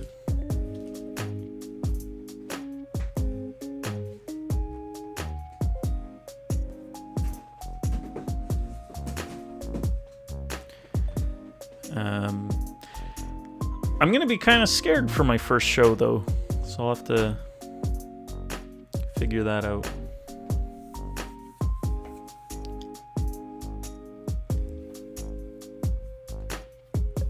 A poncho doesn't seem unobtainable now, does it? See, I don't know about the Japanese market. I'd be too scared to get a poncho. I don't think I'd ever want to deal with any of that. Or maybe not now, at least. Yeah, it might call upon you, Bidoof.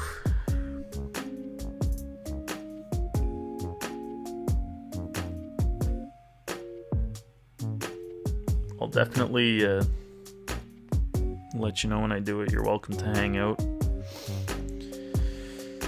If you want to help me out, you know, maybe I give you some stuff.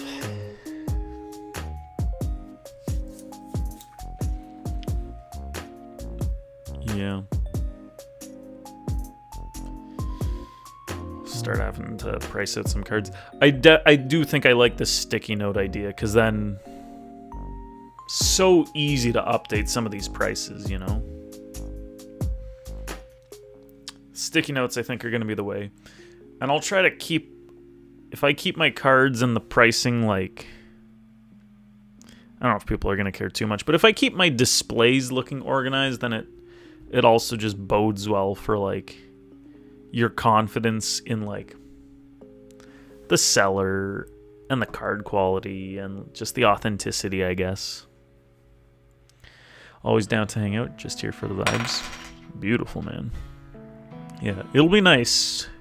Could be nice to have an emotional support buddy. Like something like this, Rayquaza. I want to keep it in the personal. So I would literally put, like, God, what's market on it?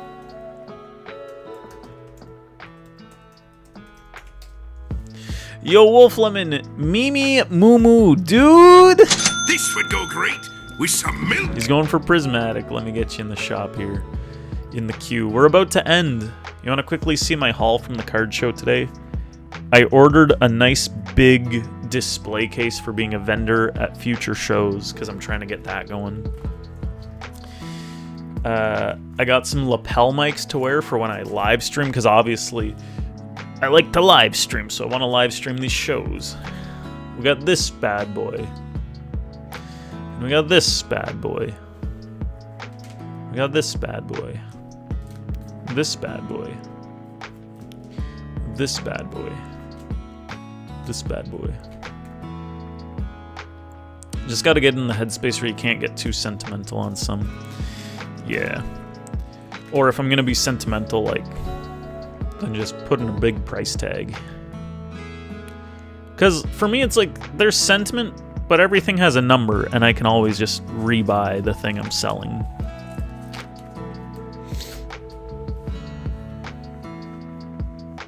Like these Polyrats and Machamps. I love them, but if I were to sell them and just buy back one, it's not like I'm going to know which version I was holding, kind of thing. Unless it was like signed or something. Very nice haul, thank you. I spent a little bit of cash, but yeah, I want to do vending and get the stuff in my favor now. Dan Shime vendor POV boom on YouTube Shorts. Figuring out how to edit those would be the big thing.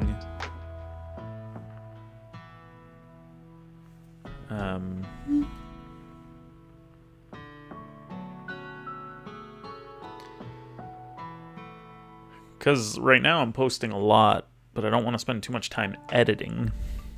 So if I can come up with some sort of formula. I was thinking too, it's like I'd want to bring my, like, God, the streaming setup. It's like I would need to bring my laptop. I would want my Stream Deck. That would make it handy.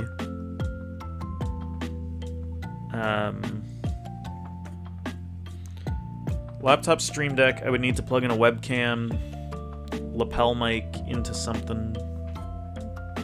Wolf, do you want to pick your pack? Do you want random? Dude, my eye feels like... I don't even know. Watch Bulbasaur's videos feel pretty good, but also low edits. Okay. Because some put, like, the subtitles, which I think you can do that kind of automatically anyway. But then they pop up, like, the card and the price, and it's like, that takes time to, like... Even if it's a few minutes, it's like you gotta spend, like, 10 minutes on a video and you're trying to post 3 a day on top of everything else you're doing. Rando. Term you would use is organic. I'll have to take a look.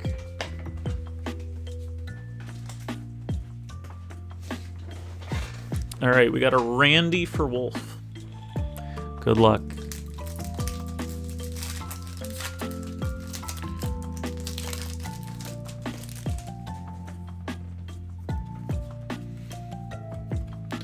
Got the Psychic Energy. Just be like, okay, we're getting these cards, show the camera. And he's getting these cards, shows the camera. Yeah, exactly. I would just do that and then clip it like the same as I normally do kind of thing. And so part of why I want the Stream Deck is I would be like, this is what I was thinking. So we're in like this view and it's like I'm talking to Buddy and it's like, okay, Buddy's picking up some of these cards. Then I like press a button. It goes to like, I guess I would only have one camera. So I would just press a button where the scene just has it like more zoomed in. And it'd be like, he's picking up this.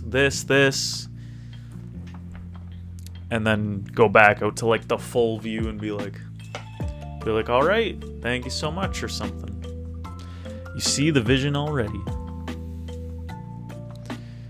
We got Hoot Hoot, Wolf Lemon, good luck, man.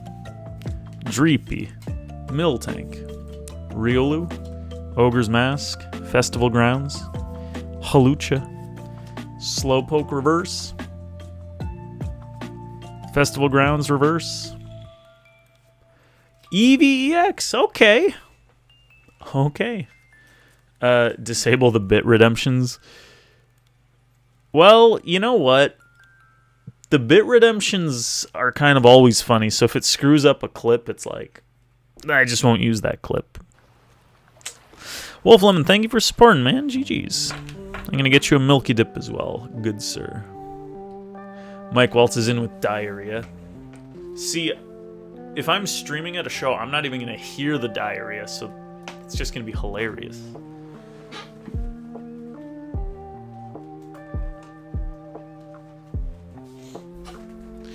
For Mr. Wolf. How you doing, by the way, Wolf? How was your Thanksgiving? You didn't have Thanksgiving because you're American.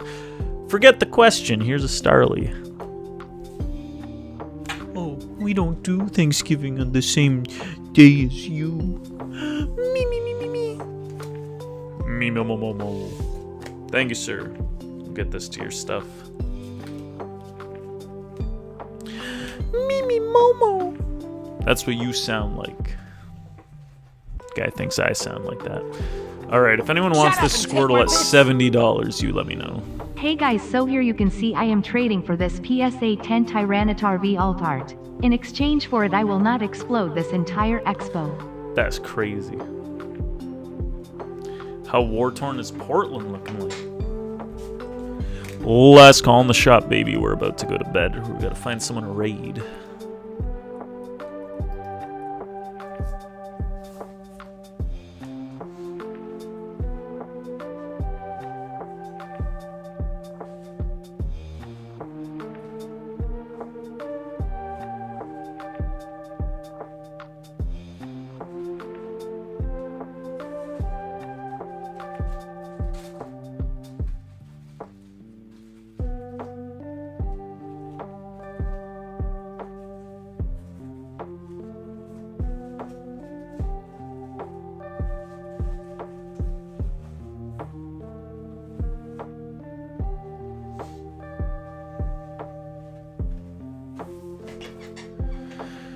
super far from you, but according to the TikToks, not at all. Looks like every other functional city on a normal day. What's happening? I've got custom cards, I do. That's something else that I think is nice. Like, literally every single person who comes by would get a Yokimon card. Like, I would start printing more of the shameless plugs, and maybe some of the other guys. I would want to bring shelving, because I want to sell sealed product there too.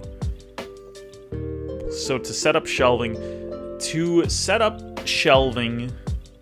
as well as transport shelving is annoying, because like these shelves take up space. So you'd have to break them down, but even when broken down, they still take up a lot of space. So I would need to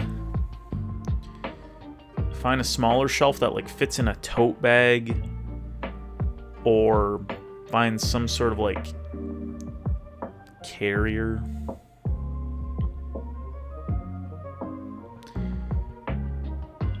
Or a tote bin, I mean. So that's something I would have to do.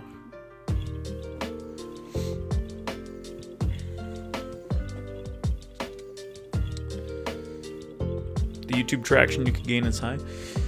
Hopefully, I mean, God, it's like, it's kind of tough to hit that algorithm, but it's like, if you can, then, you know. Darnell Trump deployed the military to Portland due to the overwhelming rioting and danger to the population. They were just protesting, they don't like him. Damn. We will hit it. I saw him, there was a thing where it's like, it was like, you said you're sending stuff to the Ukraine because you think it'll help you get into heaven. And he's like, that was me just trying to be cute. I don't think I'm gonna get into heaven no matter what I do. And it's like, oh.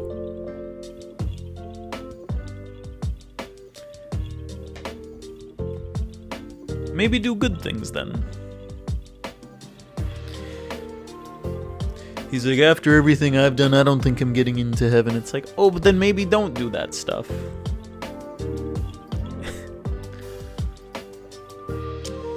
Maybe follow the golden rule if you'd like to get to heaven.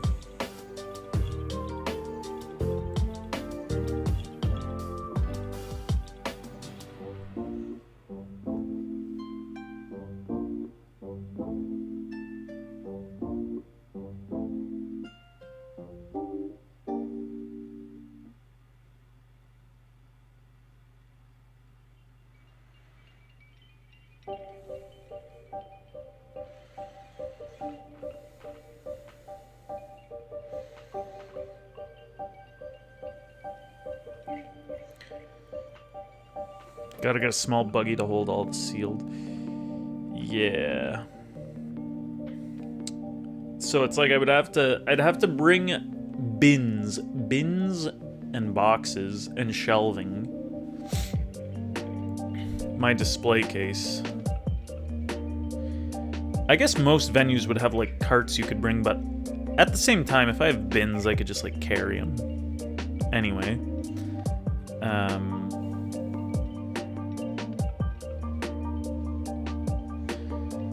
Yeah, the first one might be like tough. And then slowly get into a system of it.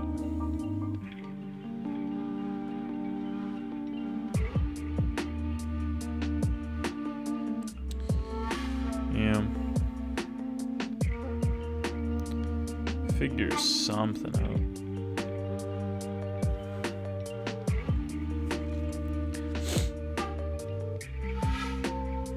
We have another ad about to hit.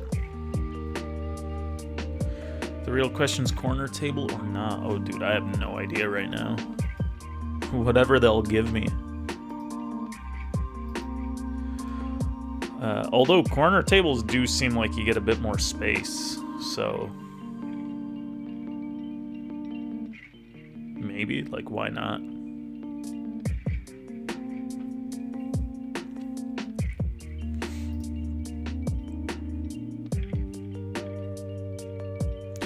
And you get to hog the outlet. Hell yeah. I don't know how organized some vendors are. I'm sure they're like organized in some ways, disorganized in others, but like whenever HoloCore would play a show, you know, you need a lot of outlets for like the amps and pedals and whatever, so like bands use a lot of outlets. A lot of these bands would not bring a power bar, and it's like, how many shows have you played and you've never run into issues? It's like, I'm always bringing like 2 power bars at least, because we might probably need them. So then it's like, for this show, it's like, I know I want to run my laptop, maybe charge my phone. Like, I'd probably be bringing a power bar every time.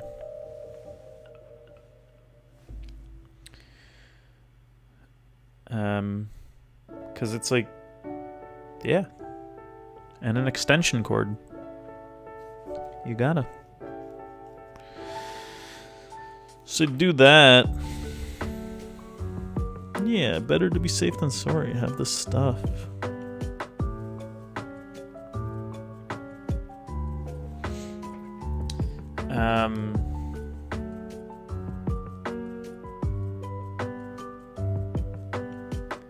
Yeah. Now I need to look into getting a shelf. God.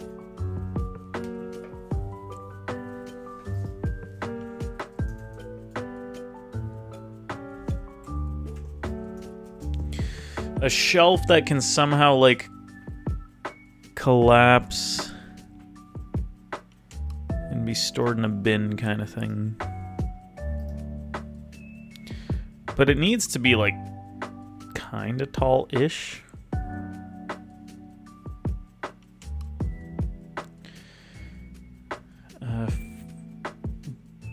Bobo Chicken Go, hello. How's it going?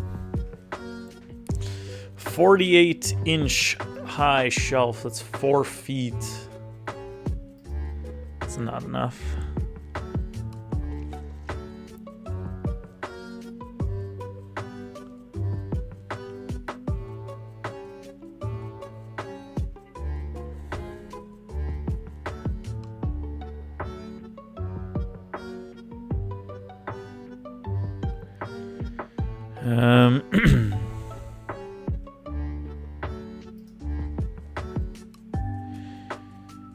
Uh, 161 centimeters.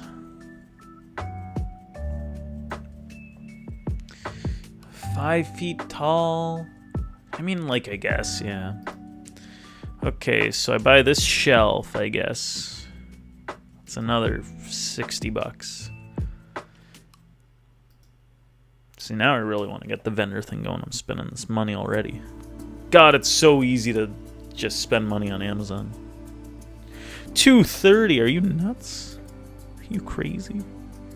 So I've ordered a case tonight, a shelf tonight, sticky notes. What else do I need? I need a little tripod stand, monopod, for the camera.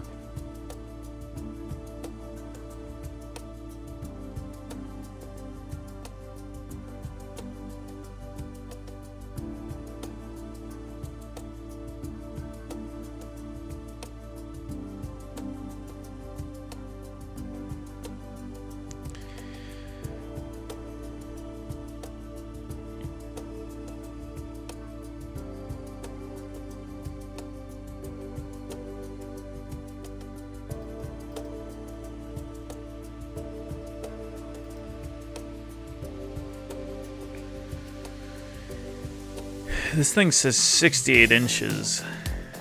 It just doesn't... I mean, maybe it does.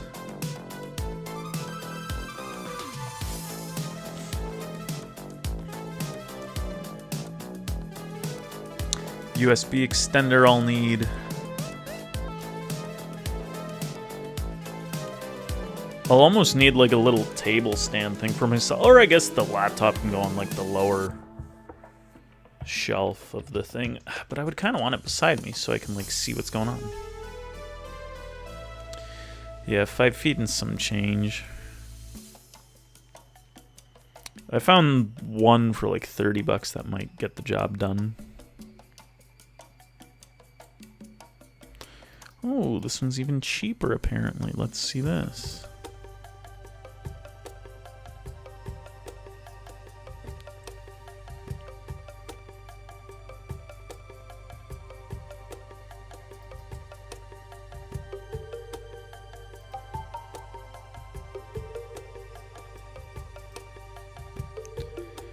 Oh, but this one's like specifically for phones. Oh no, it has the typical tripod attachment, which is good because if it didn't, then it's like, what the heck? Okay, I'm buying this now. But yeah, I would almost want like my laptop to be kind of close to where the camera is, so when I look at the camera I can see the laptop and see like what I'm looking at on the stream.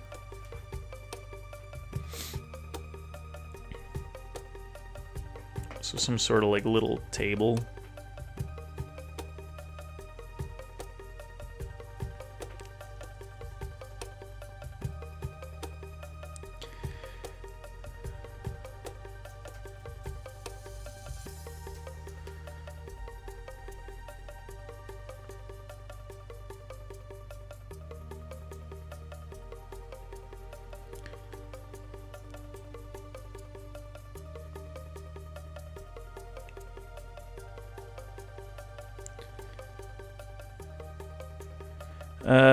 Camera overheating. If it was like a big professional camera, like maybe.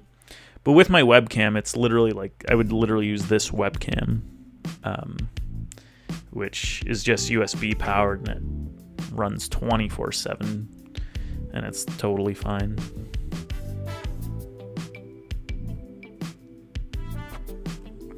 Sweet. But yeah, just some sort of little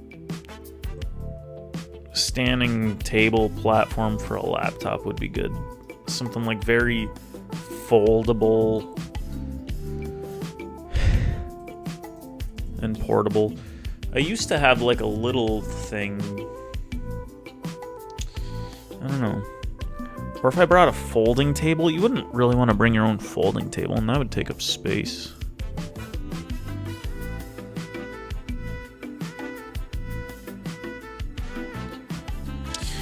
A card reader?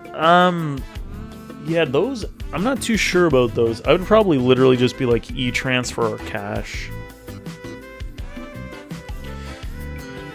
Because, like, I would have to pay fees, set it up. And it's also, like,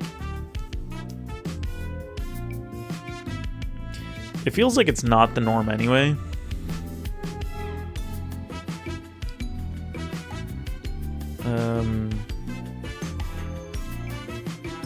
Like, people aren't expecting it as much at the moment, it seems.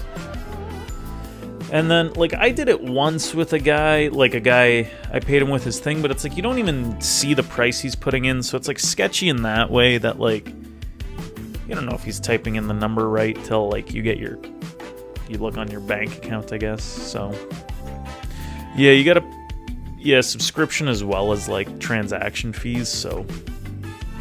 I think for now I would start without it. Like, eventually, but yeah, definitely for the start.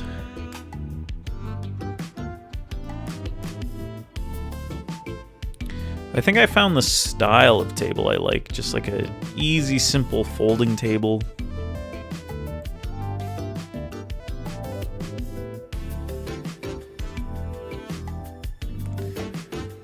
Um,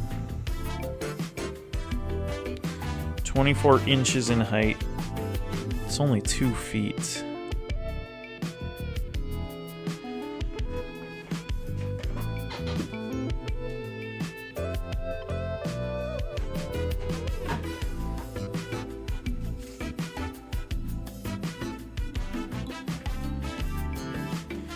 Two feet's not terrible. It is very portable, I will say, but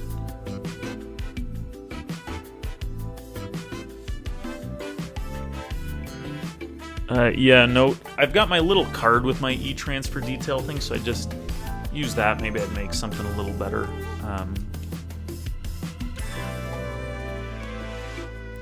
But for now, I've got that covered.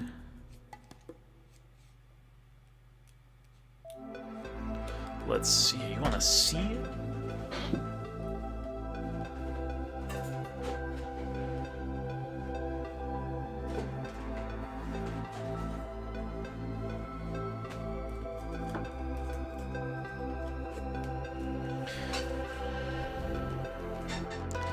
This is my little guy.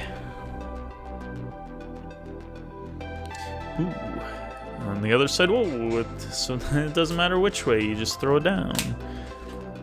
It doesn't matter. Good sir, you are a professional.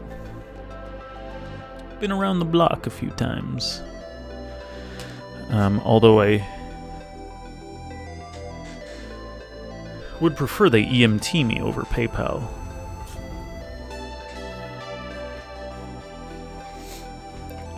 I have a little, like, fanny pack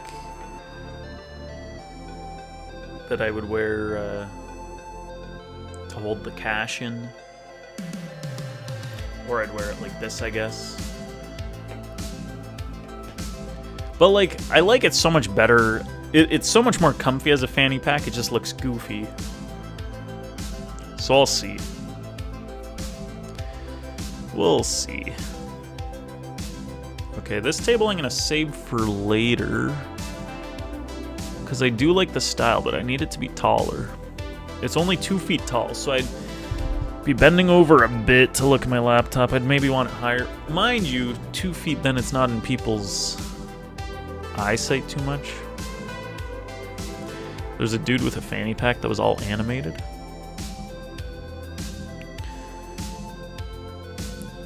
Was it funny or just silly?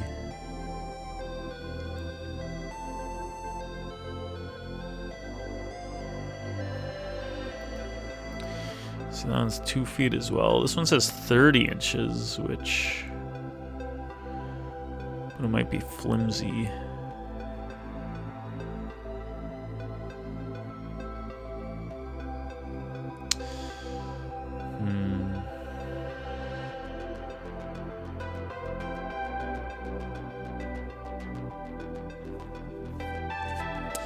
Bit of both.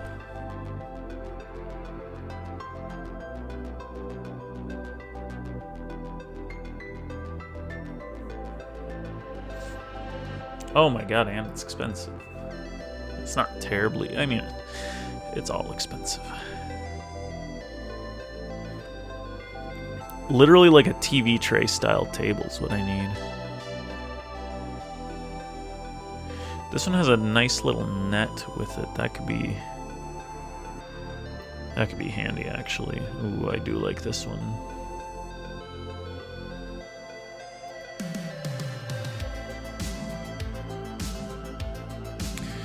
This one's got side compartments.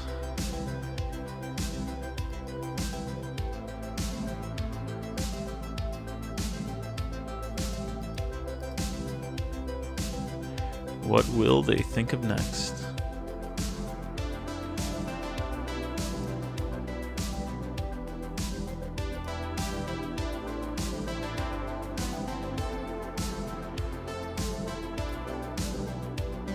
Ooh. Do I want white or black? Probably black, just to blend in a bit more. Be a little not in your face with the fact that I'm streaming, I guess.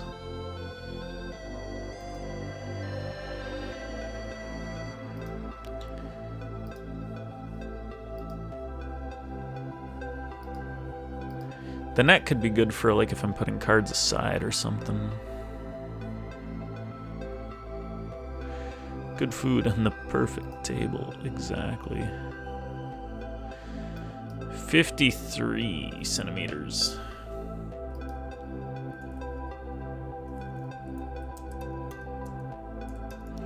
That's not a lot. Nope. So it's not going to be that one. Just have... specifications. It's like the other. Well, I think we found our table.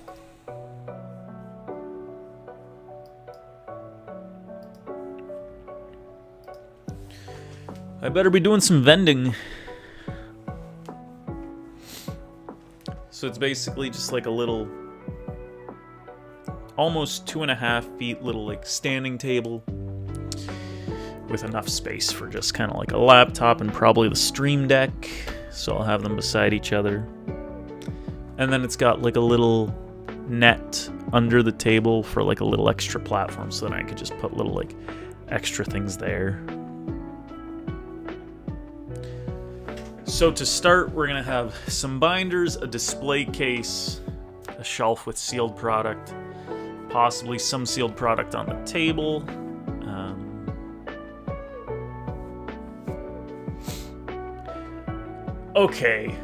Okay, you know what else? I don't need it, but like one of those pack dispensers could actually be very organized and easy. Frig. Okay, we have to do that. Oh my god, we have to. How could we not?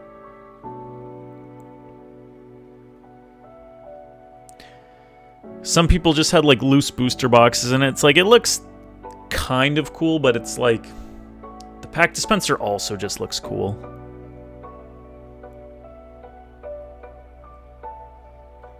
You'll buy out your whole prismatic stock. No, you won't. No, you won't. You might. You could. You shouldn't. You might want to, but I'm gonna bring a lot.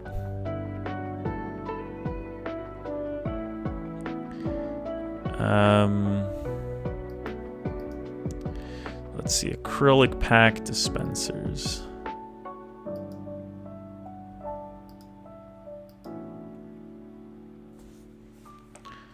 Dust off the surprise boxes. The surprise boxes I wouldn't bring. Those are just brutal right now. Those, I think, I don't know what my plan is. I think because I'm annoyed with them, it's like once they get to the price I paid, sell them for market and just get out of there and forget about it. But for now, I'm just in the sitting phase, and it's probably going to take another year or two, but then I'll be able to sell them. You saw someone selling them for $140 today? I saw someone selling one for like $60. That's crazy. I mean, hey, frig. If someone buys it, great. Wolfleman, have a great night, man. Take care. Nice to see you. We'll catch you later. Adios, muchacho.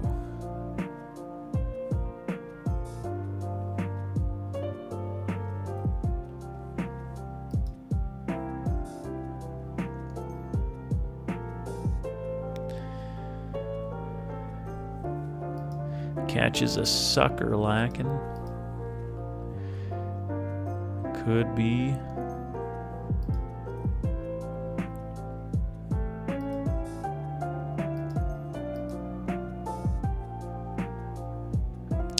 Did I not buy the table yet?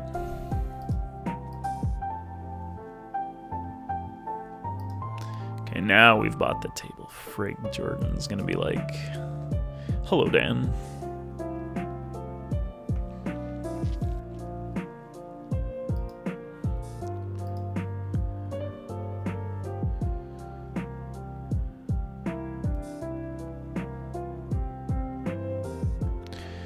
I guess we're just doing it. We're just going all in with this thing.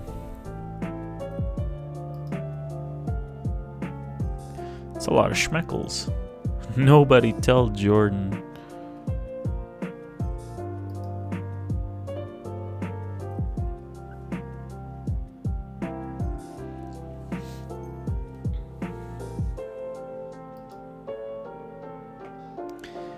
What I look forward to is going to be the consistency and organization, I think.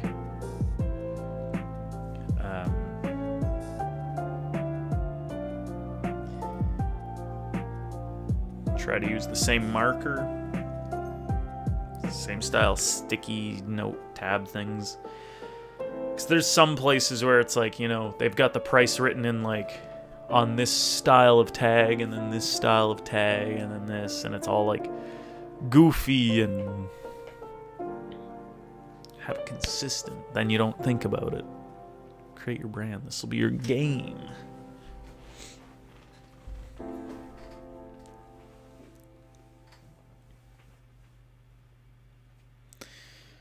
Oh, it's going to be like playing shop. I'm already playing shop, but now I'm going to be playing shop even more. They'll know the Dan Shime price stickers far and wide. They sure will.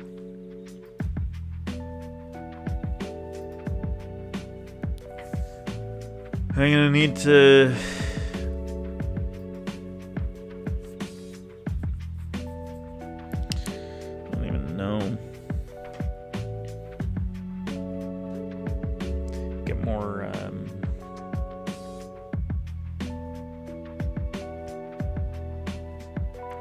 more sleeves and stuff, maybe. I like using thicker ETB sleeves for like smaller cards and binder stuff, or like pull box stuff. And then if it's getting top loaded, then just a regular clear sleeve. But if it's not getting top loaded, then I want to use like a thicker binder sleeve. But I'm running out of those, and those aren't like that's the kind of thing where it's like I don't want to be paying anything for those. Those will just like add up. So we'll see. Maybe I'll just get some more over time or as I break things down. I don't know. Yeah, we used to have so many and we would just like sell them off. Just dump them. Time to rip some Black Bolt. I guess so. Frig.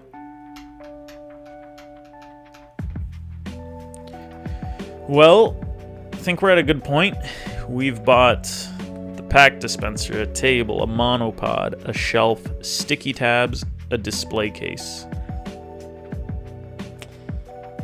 So that's 100 and 200 and 350 bucks right there on supplies. I need to buy some storage bins. I do have some. So I guess I'd just empty mine out for now.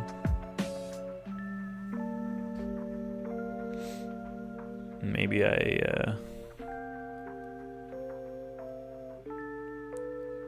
supplies are the Rayquaza V.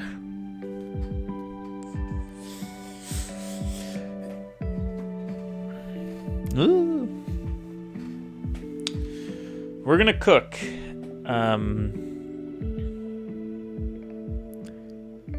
Then before my first show, we'll probably have to do a mock, like... Oh, is the venue gonna have Wi-Fi? We're gonna have to figure this out. It should, right? Places should. We'll figure it out, I guess, but...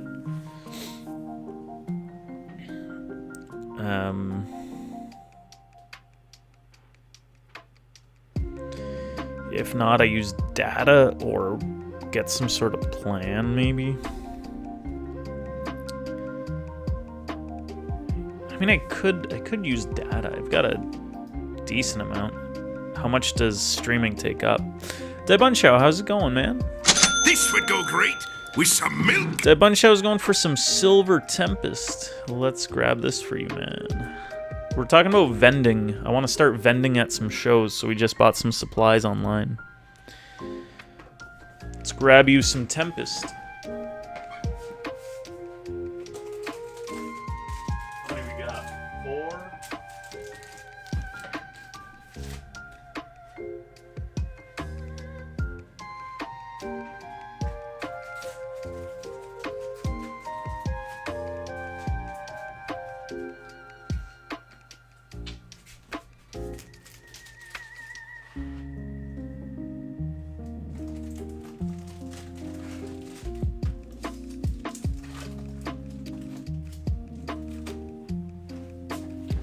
I almost like oversold the Silver Tempest, but turns out I've actually got a few more packs. just needed to refill that one slot. Cutting Dan's cost for show supplies, yeah. Definitely helps.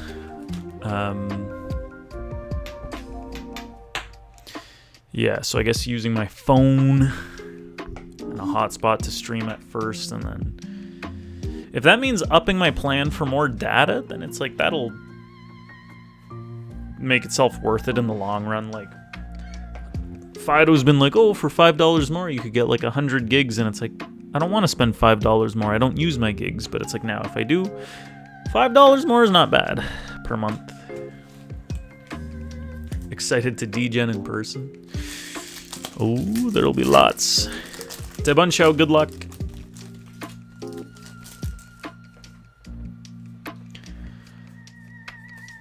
I'll have to decide what packs I'm going to bring to the show kind of thing. We got the Grass Energy, Stonejourner, Ferrothorn, Leafy Camo Poncho, Vulpix. If people end up liking the packs, maybe I have to get like more card dispensers to have like all the variety, but we'll have to see.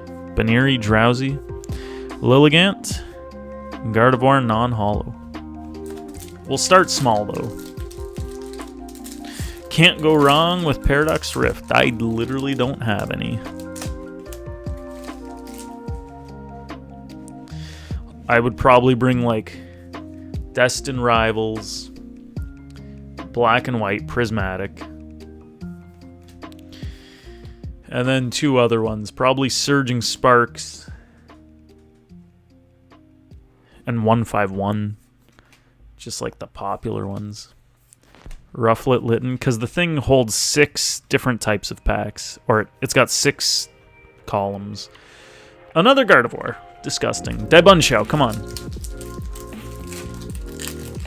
You want to rip some Evolving? Crazy, man. I've got Korean EV Heroes. That's the closest at the moment. I was thinking, do I pull out an Evolving Skies booster box to bring to the shows? I might, just to like have it. I'm also going to need to take a diligent inventory during the shows too.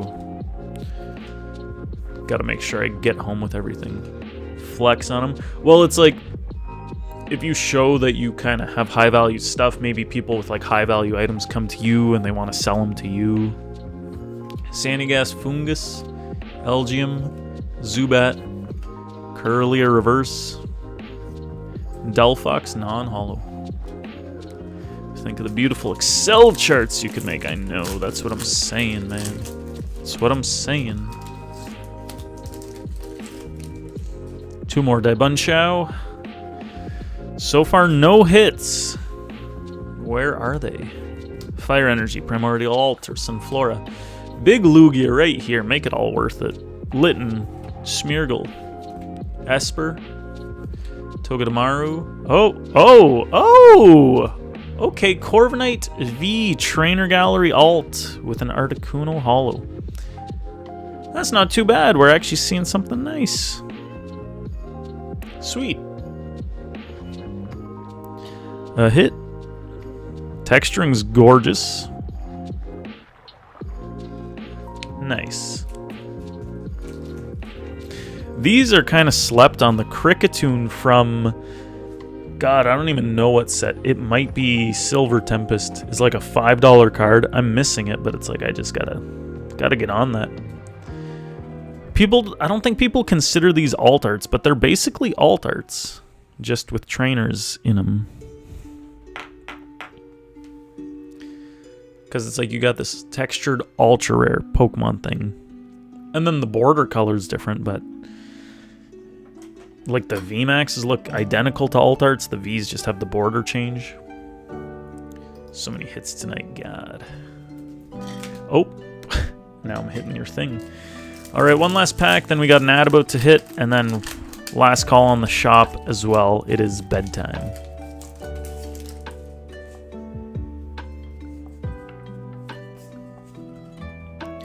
Fire Energy, Slurpuff, Leafy Camo Poncho, Ninetales, Sandygast, Snorunt, Noibat, Feebas, Spinda, Pissimian, and a Delphox. Ended up getting some hits to end the thing off. Not too shabby for 5 packs at all. 2 illustrations. What the hell, dude? Tonight we've been hitting a lot. GG's, man. Thanks for supporting, Daibunsha. We're gonna get you an extra play dip in here. Sword Shield's been pretty nice to us. Honestly, tonight, everyone's been hitting some stuff, which is great. It makes the card game look good. That's what we like to see. 3 for 5 average is nuts. It is. Daibunsha, for you, we've got an extra little, what is this? What is it? Luminous Energy, a play stamp from Paldea Evolved. Thank you for supporting a Vegeta promo. GG's, man, thank you. Thanks for going in. My pleasure, my pleasure. Maybe we see you at a card show soon. All right, we're going to run an ad. We're doing last call in the shop, and then we're going to get on out of here. See you guys in a minute. Daibunsha, thanks again.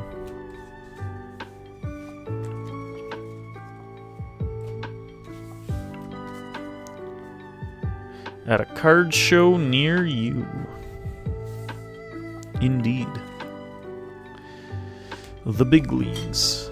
Yeah, I think I'm literally just going to have to pull out, like, every freaking alt. Just make it look crazy.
Print out a card to display.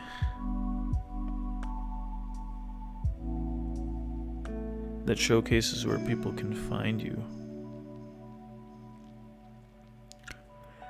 Like online.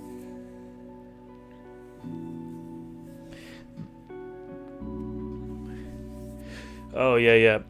So that's what, like, the Shameless Plug Yokimon card has that link. So I literally want to give one to just anyone who walks by, even looks, even if they buy nothing. Take a card. Take a card. Put it in your binder. Give it to someone. Take it, baby. Hell yeah. Some people have business cards. Look, here's the secret. No one wants to hold on to a business card. Some people have stickers. Stickers are good. But a Yokimon card, someone's going to be like, shoo, I'm going to keep this. Or give it to someone. It's going in a binder somewhere. It's getting held onto. Even if you never look up my name, you're holding it. Other people are going to see it in your binder. They're going to be like, what the hell's that? It's going to get its way around.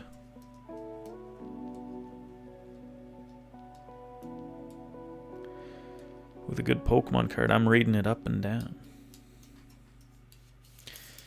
That's where we'll get them.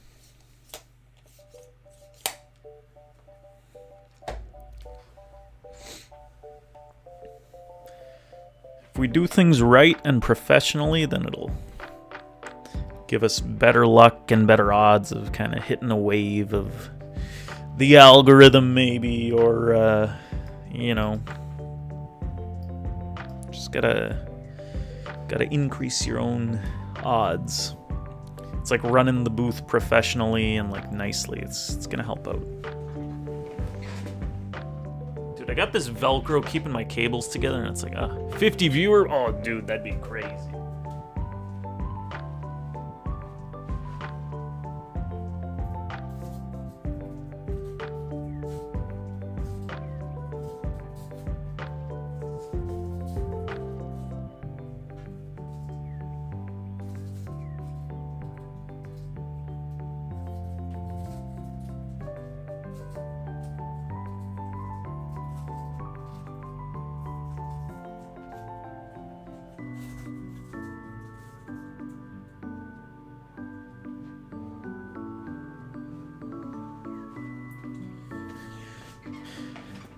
See, folks, you can also play guitar and Donkey Kong.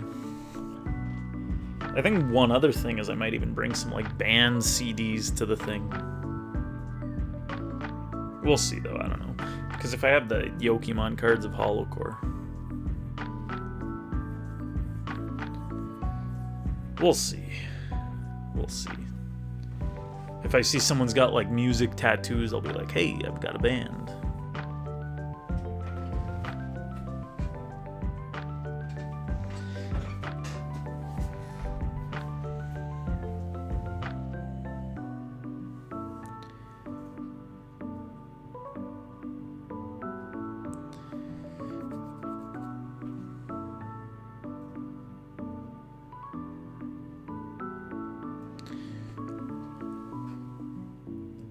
Yeah.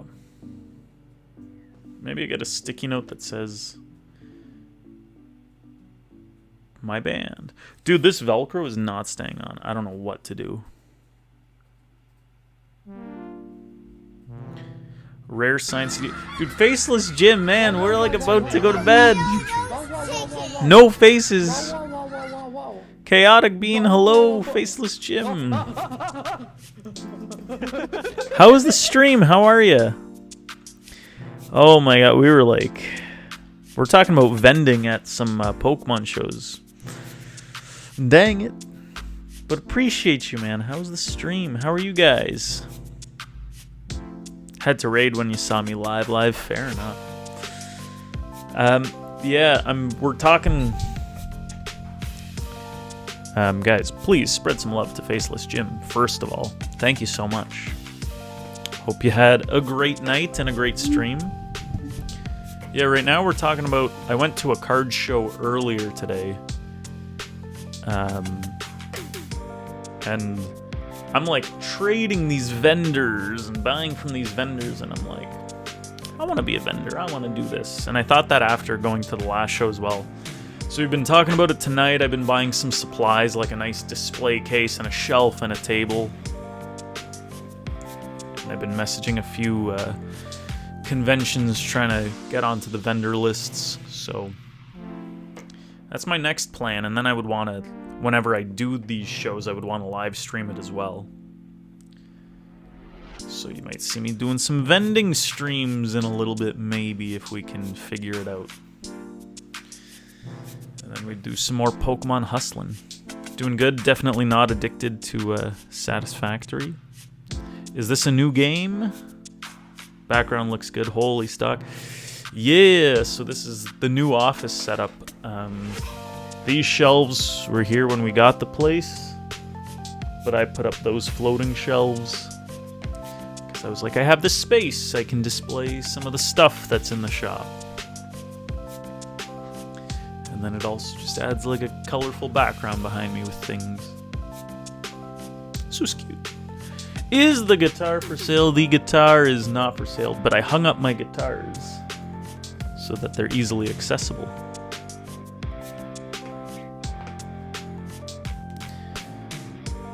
But not for sale. So yeah, we were talking about vending. I don't have a lot of singles to sell. I've got a lot of like personal singles, so I was saying I'll probably put all the big ones in the case so that it looks like I've got some like high-end stuff. But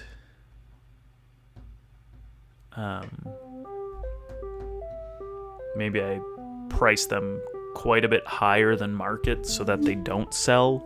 Or if they do sell, I can at least buy them back, or I'm not upset or something, because I need to make it look like I have inventory, and then maybe people will want to sell me some inventory. So that I can start getting some single inventory. Because I've got a lot of sealed right now, but not a lot of singles. One thing I wanted to look at was the price of this Rayquaza. Because that would be a cool one to bring to a show to sell. But I wouldn't want to sell it is the issue.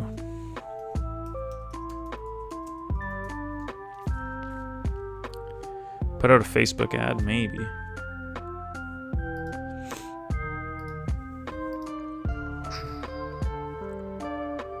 Dude, this thing's just kept going up.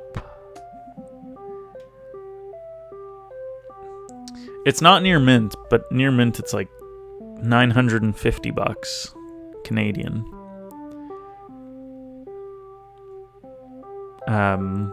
So I would probably price it as if it was near mint. And then maybe even more. Like, I'd probably write like 1,050 on it. And then if someone buys it, it's like, you know what? Can't complain. You take it. I'll buy it back, or I won't. Hopefully I do buy it back. But yeah, like, I would probably have to price it at something like that to make it worth it. Because I'm not trying to sell it. But I could.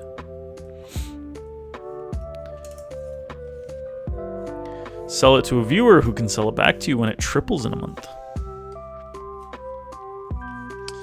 I would buy it back, but at 80% or 70%.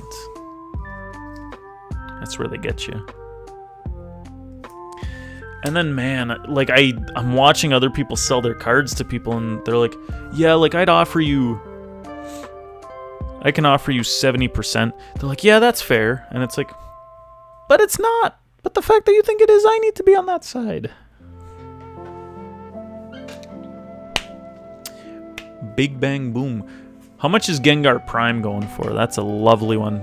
Mine's not near mint, and I didn't pay near mint pricing. But I would price it as if it's near mint, and then a little more, and then if they buy it, they buy it. If they don't, they don't. Someone had a Heavy Plague Gengar EX from Phantom Forces for like half the price of the normal, and I was thinking like that could be a good one to like just get. Dude! Okay, look at this. We're gonna just look at prices of things right now. I've said last call in the shop a million times, but we're still looking. This guy... Oh, well, we'll show that in a sec. But this one... I got 2 years ago in Toronto Regionals, I think. For like 20, 30 bucks. And now it's almost a $400 card. So that might be something I bring to the show as well and be like, 500. Gengar Prime is at 440, so I'd probably put it at like 500. Because again, I'm not trying to sell it. So if it does sell, it sells. This Gengar is one of my least favorite. I love the look of like EXs with the borders, but like the actual Gengar art is my least favorite out of some of these, and yet it's one of the priciest ones. Gengar level X as well.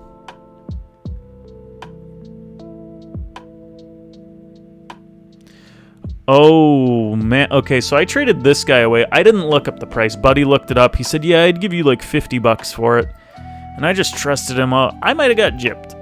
It's fine, because I probably got the card for free when I was a kid, but like... Oh, that's reverse. No, he gave me 50. Okay, dude, I'm happy. Buddy was super nice. Didn't gyp me. Oh my god, I started getting mad. No, buddy... Alright, I respect you, buddy. If I see you again, I'll give you my business and put it towards your end. I guess it was towards his end with the Shadowless Venusaur, so I think all in all, good interaction.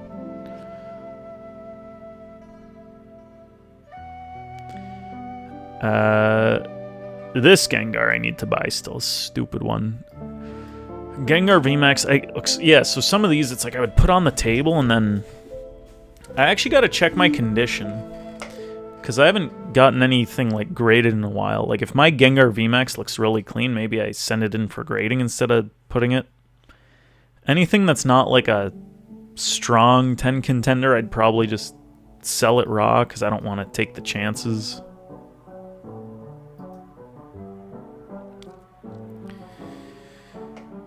But I would still charge it. I would probably make it like a $1,300 sticker.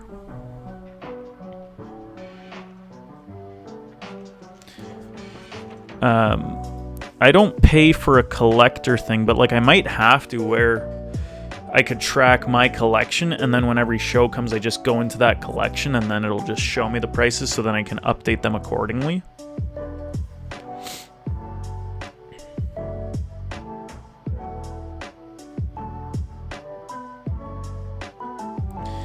I don't know how much collector costs, but that might be something I have to do.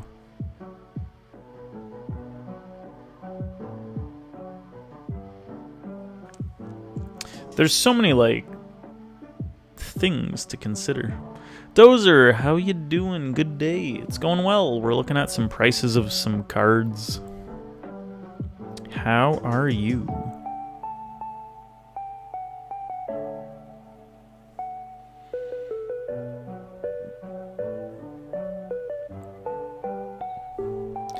Gengar Spirit Link alternate holo. Interesting.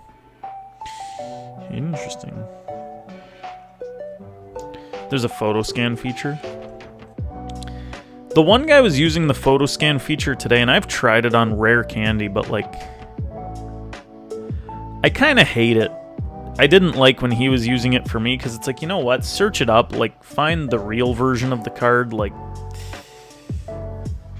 I don't know. I'm not a big fan of the photo.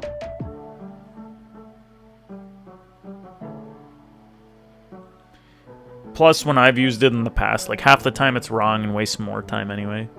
Non-bank, you're back. Welcome back. And another useful thing about the paying for collector is, and it's dumb that it's not on the free version because it easily could be, but they want to make some money. You can make like different collections or whatever, so say someone grabs a few cards, or say you're buying a few cards from someone, then you basically just like add in all the things to the collection, then you can see the total price. Say they're like, you know what, I don't want to sell that one, or like, you know, whatever, then you can easily update it. So it'd be very handy for like buying things out. What's a base Venusaur going for? Who knows? Venusaur. You're not a big fan of collector in general? No? What do you typically use? I always used to use TCG Player, but now I'm like, collector like loads fast and the prices seem fine, so... And it seems like a standard that people are using, so I'm like chilling with it. Base set Venusaur 164. This Venusaur I was trying to trade for, but we weren't getting there today. But it's a nice one.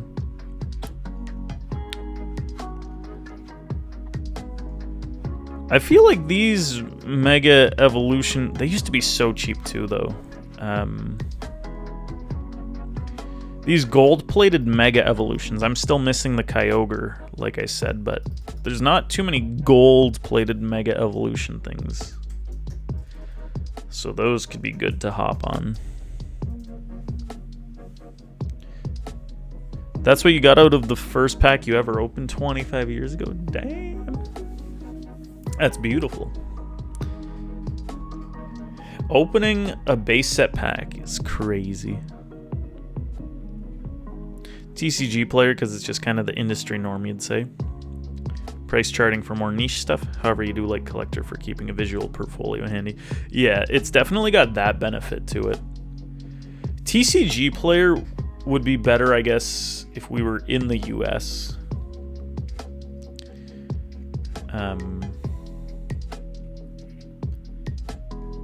Like, just because that's kind of where the sellers are based out of and shipping from, and that's where you know, like, if you lived in the US, then you know I could instantly buy this card right now on the spot for this. This would be how much I'm willing to pay for it, kind of thing. These are the sales. It's good for the fact that it has sales data, so like you could use that at a show if you want to see like comps, but a lot of people end up just using eBay anyway.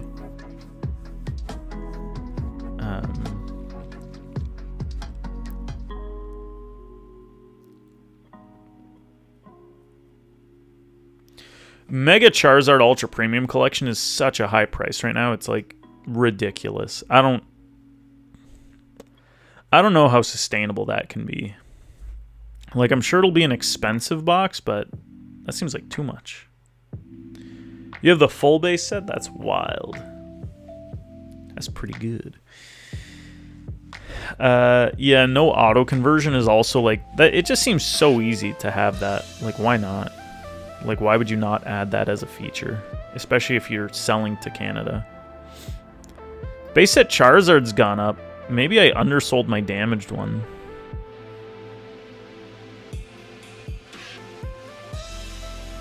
Whatever.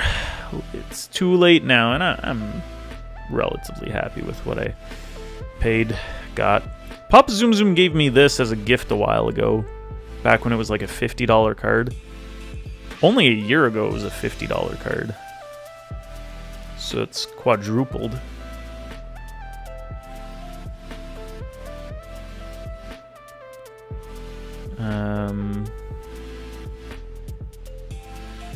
I'm surprised this card is only $700 right now. Like, it's gone up a bit, but this is the kind of card where it's like, if you don't have it yet, probably a good time to buy if you really want this kind of thing. This guy has gone up a lot. This was, I swear, not, yeah, like, from 150 to like 4. Give me the promo for a fraction of the box price and I'm down. The free giveaways, we give away a pack every day. The more you watch the stream, the more points you earn, the more tickets you earn. All free. Get your tickets in there. Enter the giveaways. Skyridge Charizard. This was one that, like, I don't even know. Years ago, I almost bought one, but it ended up being fake. Like, at the time, I was like $1,000 for this Charizard. I could do that. Now it's like 11,000. Maybe I won't be buying that. I'd like to buy like a nice damaged one. Oh no, dude. This isn't even the secret rare Charizard. This used to be the $20 Charizard. That's worth $400. The secret rare one's like almost 1,000. And it literally looks the exact same, but some of the colors are like just slightly changed, so it's like such a terrible way to do a secret rare. It's kind of like the Gengar. How do you use your channel points?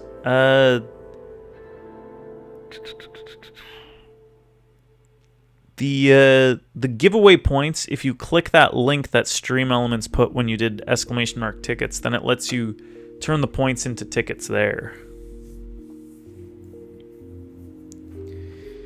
And then regular channel points are a thing kind of near the Twitch chat. There's a thing to use them, but I think you're talking about the tickets ones.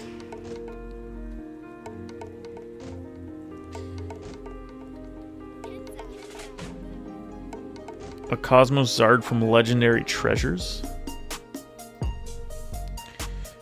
Is it the Radiant Collection one where it's got some Charizard Legendary? Or is it Generations?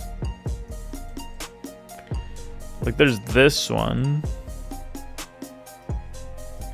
But then there's the Legendary Treasures one was the other one we just saw.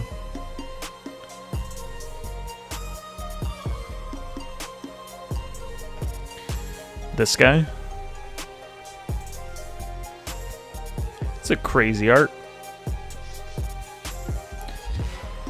I feel like I might have this. I feel like I've seen it around. Some of these cards are so crazy where it feels like, and at the time it definitely was, just like a common card. So it's like in these binders, there's just random cards worth like 60, 100 bucks. Just like it's like a bill just sitting there.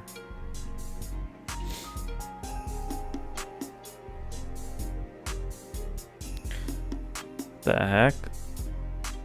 Legendary Collection Holo, 500 bucks. The reverse, 4 grand. Oh, some of these cards, man, make me wanna cry.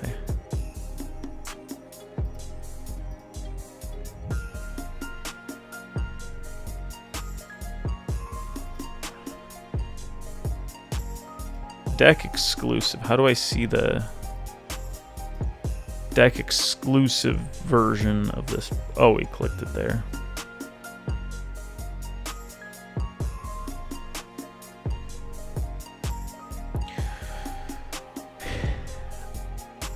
What's more expensive to collect, Pikachu or Charizard? I think there's more crazy Charizards than Pikachus, but there's a lot of Pikachus. Especially the different language ones, the Poncho ones. Like, the Horizons Pikachu is a lot of money. I don't even think it's that cool of a card. I think it's nice, but I wouldn't want to pay more than like 40 bucks for it. Gray felt hat Pikachu. Crazy. Pikachu from Surging Sparks. This guy's gone back up a little bit. Yeah, he's gone up 100 bucks in the past like month or so. Good for him. I mean, his all-time, he used to be much higher, but he's starting to see some traction again. Oh, based on the illustrator? Who illustrated it? Is it a famous guy?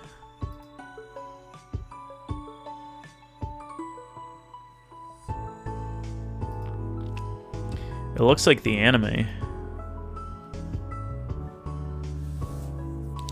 I traded this promo to that buddy too for the Rayquaza V.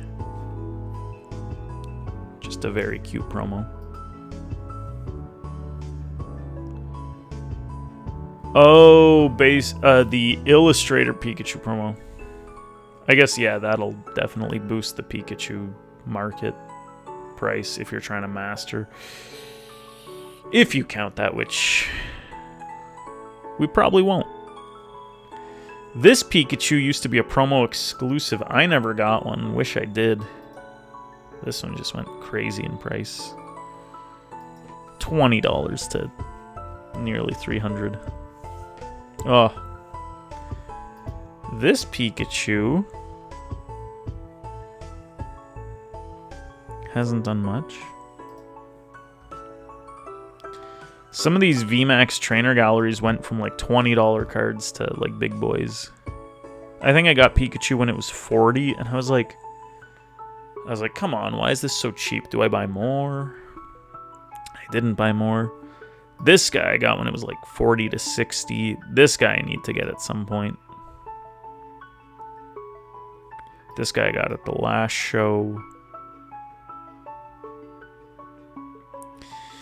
This guy's cool, but it's not English, so I don't know. This guy's silly nuts. These Poncho Pikas, man.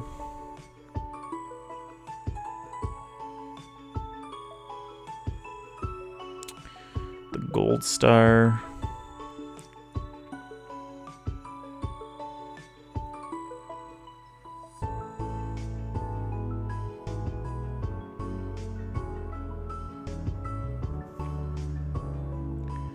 Worked it out, beautiful.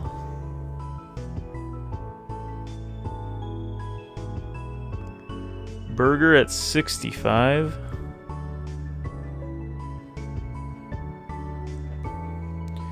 Oh, dude, some of these Chinese Pikachus. Very cool arts.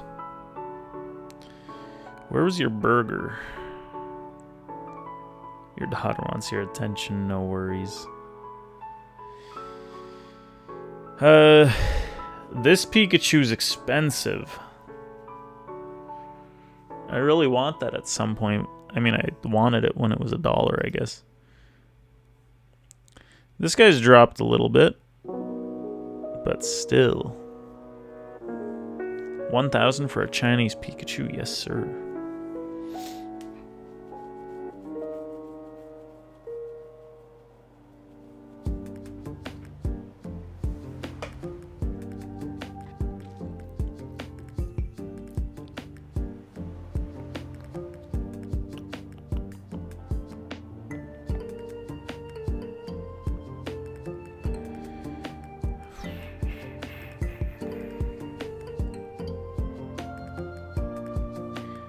Oh, dude, look how cool this one is.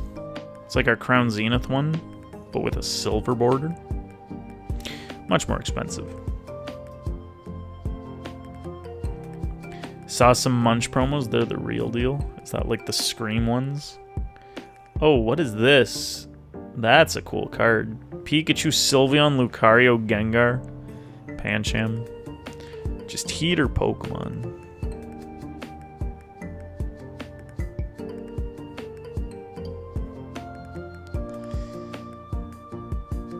With Mega Gengar coming out, this could be a heater one. The Scream set. Yeah, some of these cards.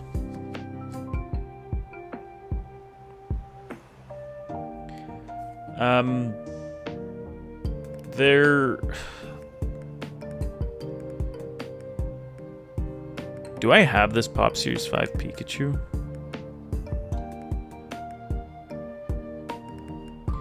The Hollow's more expensive, but I'm pretty sure the normal one is technically like the Hollow one's a promo. I guess the Hollow looks nicer, but usually it was... I mean, I guess. I don't know which one should be priced higher. Maybe the Hollow, the promos would be less existent, but Pop Series... I don't know. Pop Series 5, the actual rares, I think the non-hollows are more rare.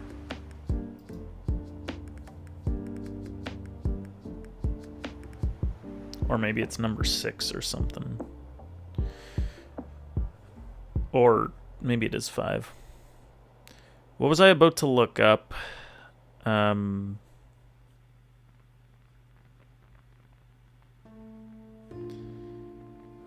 Was it this Pikachu?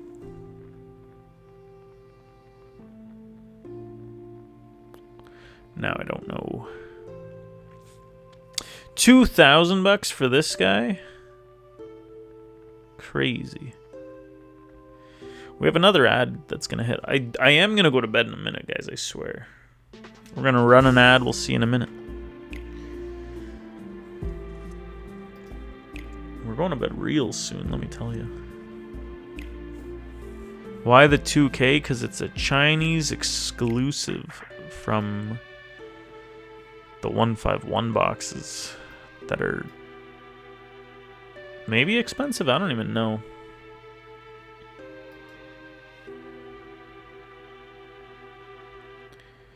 I actually have not followed those much at all. Yeesh. 700 for this guy. Oh, I was gonna look up the holiday calendar stuff.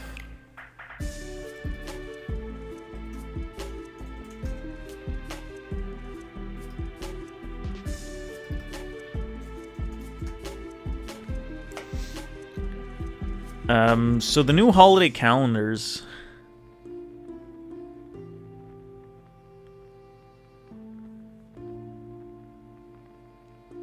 Some of the prices are low on these singles. I feel like the Eevee should be more, but the Pikachu...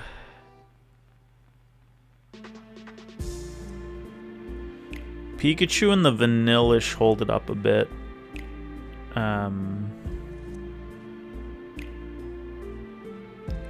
So you get at least $10 value from those promos. I think the Pikachu probably will go up. Maybe not a crazy amount, but like a bit because it's from 151. And the calendar themselves gives you 6 packs, and packs are about like market $10 right now, which feels crappy, but 2 of them are Destined Rivals, which is like $15. So you're at least getting $60 worth of pack value, plus the promos. So you're around like $70 value. At Costco, they're $75 and they come with the Pokeball. It's not the most lucrative thing, but based on how hard it is to get products right now, that's kind of like the best bang for your buck. But if Costco, if they go like on sale, like lower than $75 for the tin with the calendar, then I'm literally going to buy as many as I can.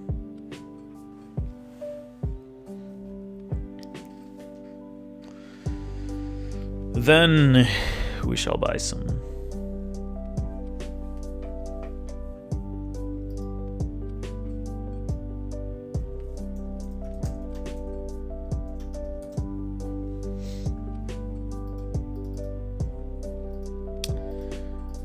Oh, sets. Can you sort by set?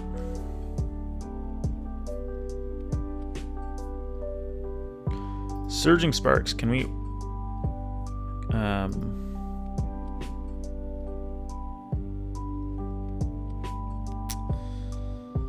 Product name.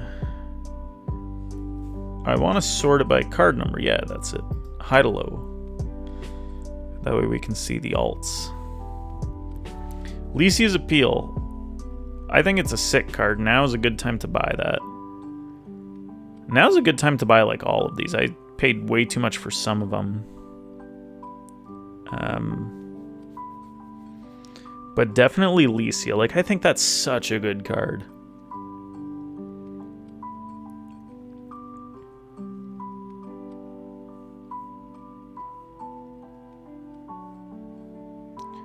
Hydreigon is a need.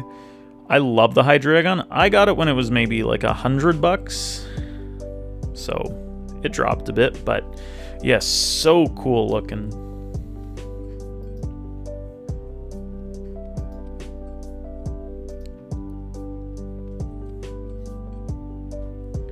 How's Prismatic doing? Some of these are starting to get kooky on us.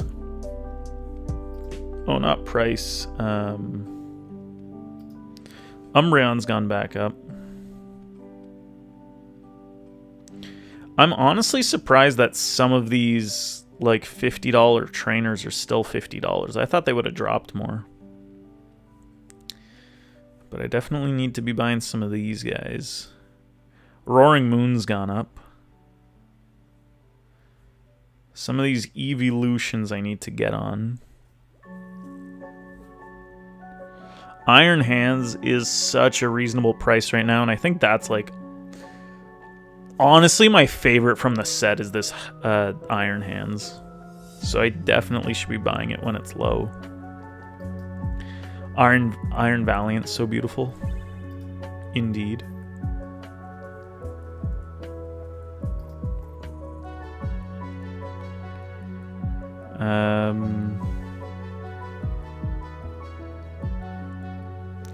Ceruledge is pretty cool.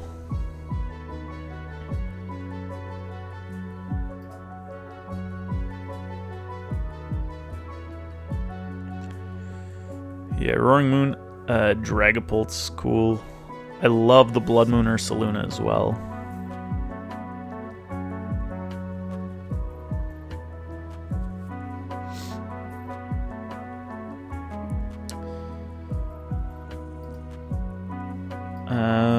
black and white. I feel like people don't love black and white as much as like... It doesn't seem like the hype's all there, but it has expensive cards, so it's kind of like the hype is there. It's just maybe not getting opened as much as other sets, but like it's definitely got these pricey cards. However, though, some like Excadrill, super cheap. Bouffalant is also like a $30 card or something.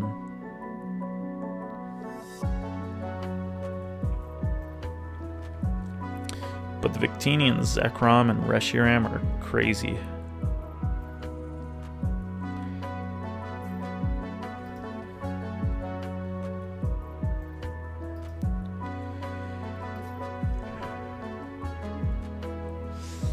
If they don't, then I will.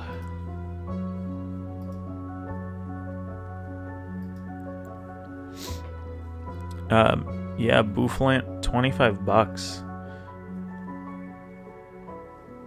Hydreigon Altar, that's a cool one. I like that one. Yeah, eventually we'll collect some of these guys. And so many beautiful illustrations that aren't like... Some aren't crazy, but some are holding a lot of value.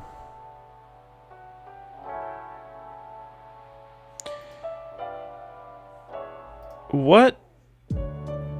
This reminds me of another illustration. Horsey. This reminds me of Horsey from Shrouded Fable.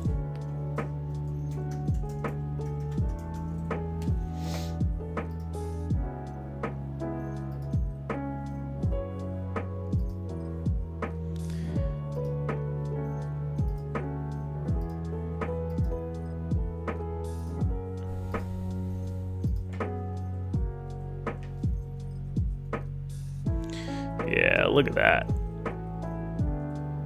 And they're both by the same artist, which makes sense because I thought it was the same. Love those. Cute. Gen 3 and 4, big sets coming soon. That's going to be hype.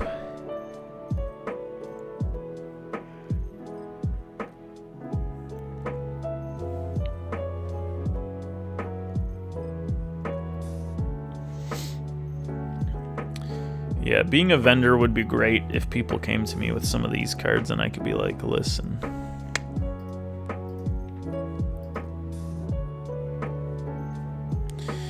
Give me your stuff. Mega Evolution promos. Staff promos have just gone up crazy for whatever reason. People used to not want them, now they want them.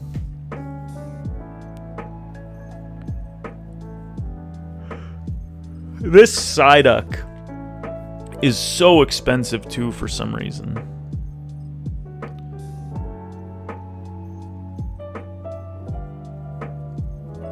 Don't know why.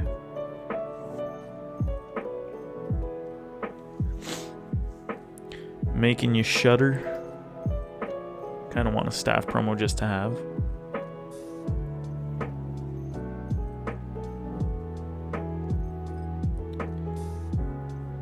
Okay, let's look at Destiny Rivals. I'm going to bed, folks. Oh my god, it's 2 a.m. Yeah, we're going to bed. I'm probably not going to raid someone tonight. I might just go straight to the rerun. But next time, we'll probably toss a raid.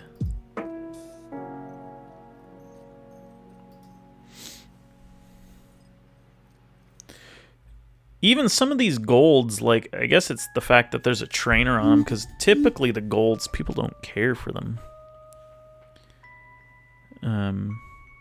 Oh, dude, I should have bought these cards from Mad Skills. I was like, they're probably gonna drop and stabilize. The set's so new, and it is so new, so we'll see, but, like, he had, like, a great offer on the table. Cynthia's Garchomp's gonna... Dude, the Mewtwo's... incredible. 750. Ethan's Ho-Oh's alright. The Birds, Yen Mega. Buying them the first 2 weeks might be when they're the cheapest. Yeah, like, before people realize, but... it is a tough say. I feel like... very rarely in the history of Pokemon was it better to buy it early.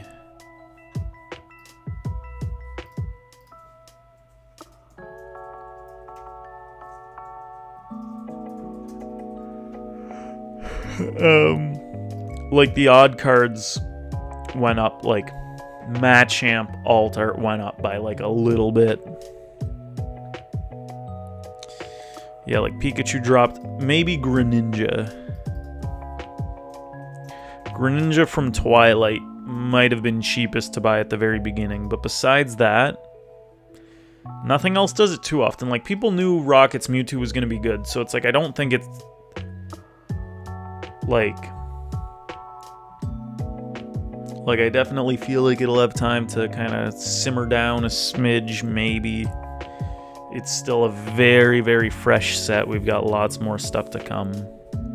It's not like it was a sleeper card that then boomed. It was like, we knew it's going to be a big card.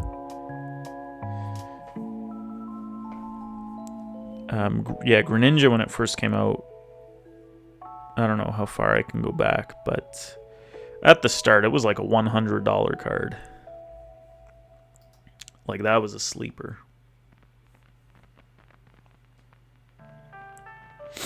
The collection boxes, my lord.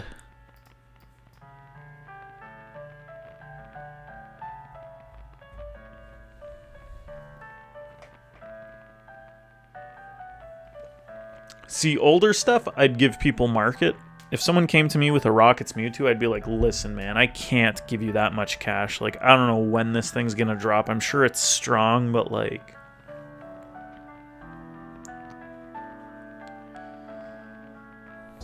like, it's way too fresh.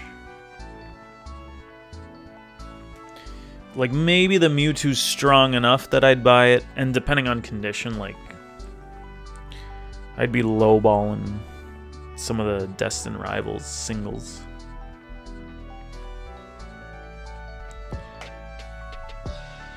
The promo.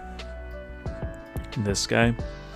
Man, when I stocked up on Shrouded, I bought like 60 King Gambit boxes instead of buying Greninja and Kingdra boxes, because I was like, the price per pack, it's 50 cents lower per pack if I get the King Gambit boxes. I'm not trying to sell singles, and now it's like, no, I want to buy and sell singles. That's all I want to do now. I still do want to do sealed, but like... I was like, the singles.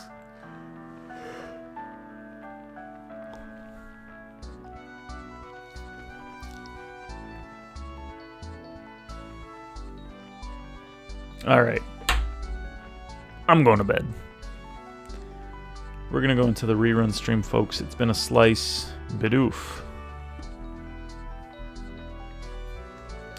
Thank you for hanging out with us.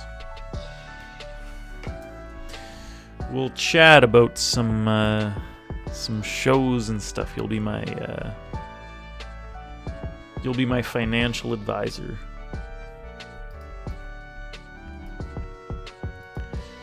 Been a great one. Appreciate you, man. We'll chat soon. We'll see you soon.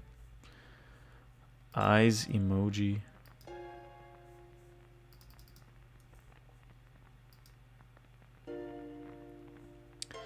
And yeah, we're just gearing up for the rerun stream here, folks. All right.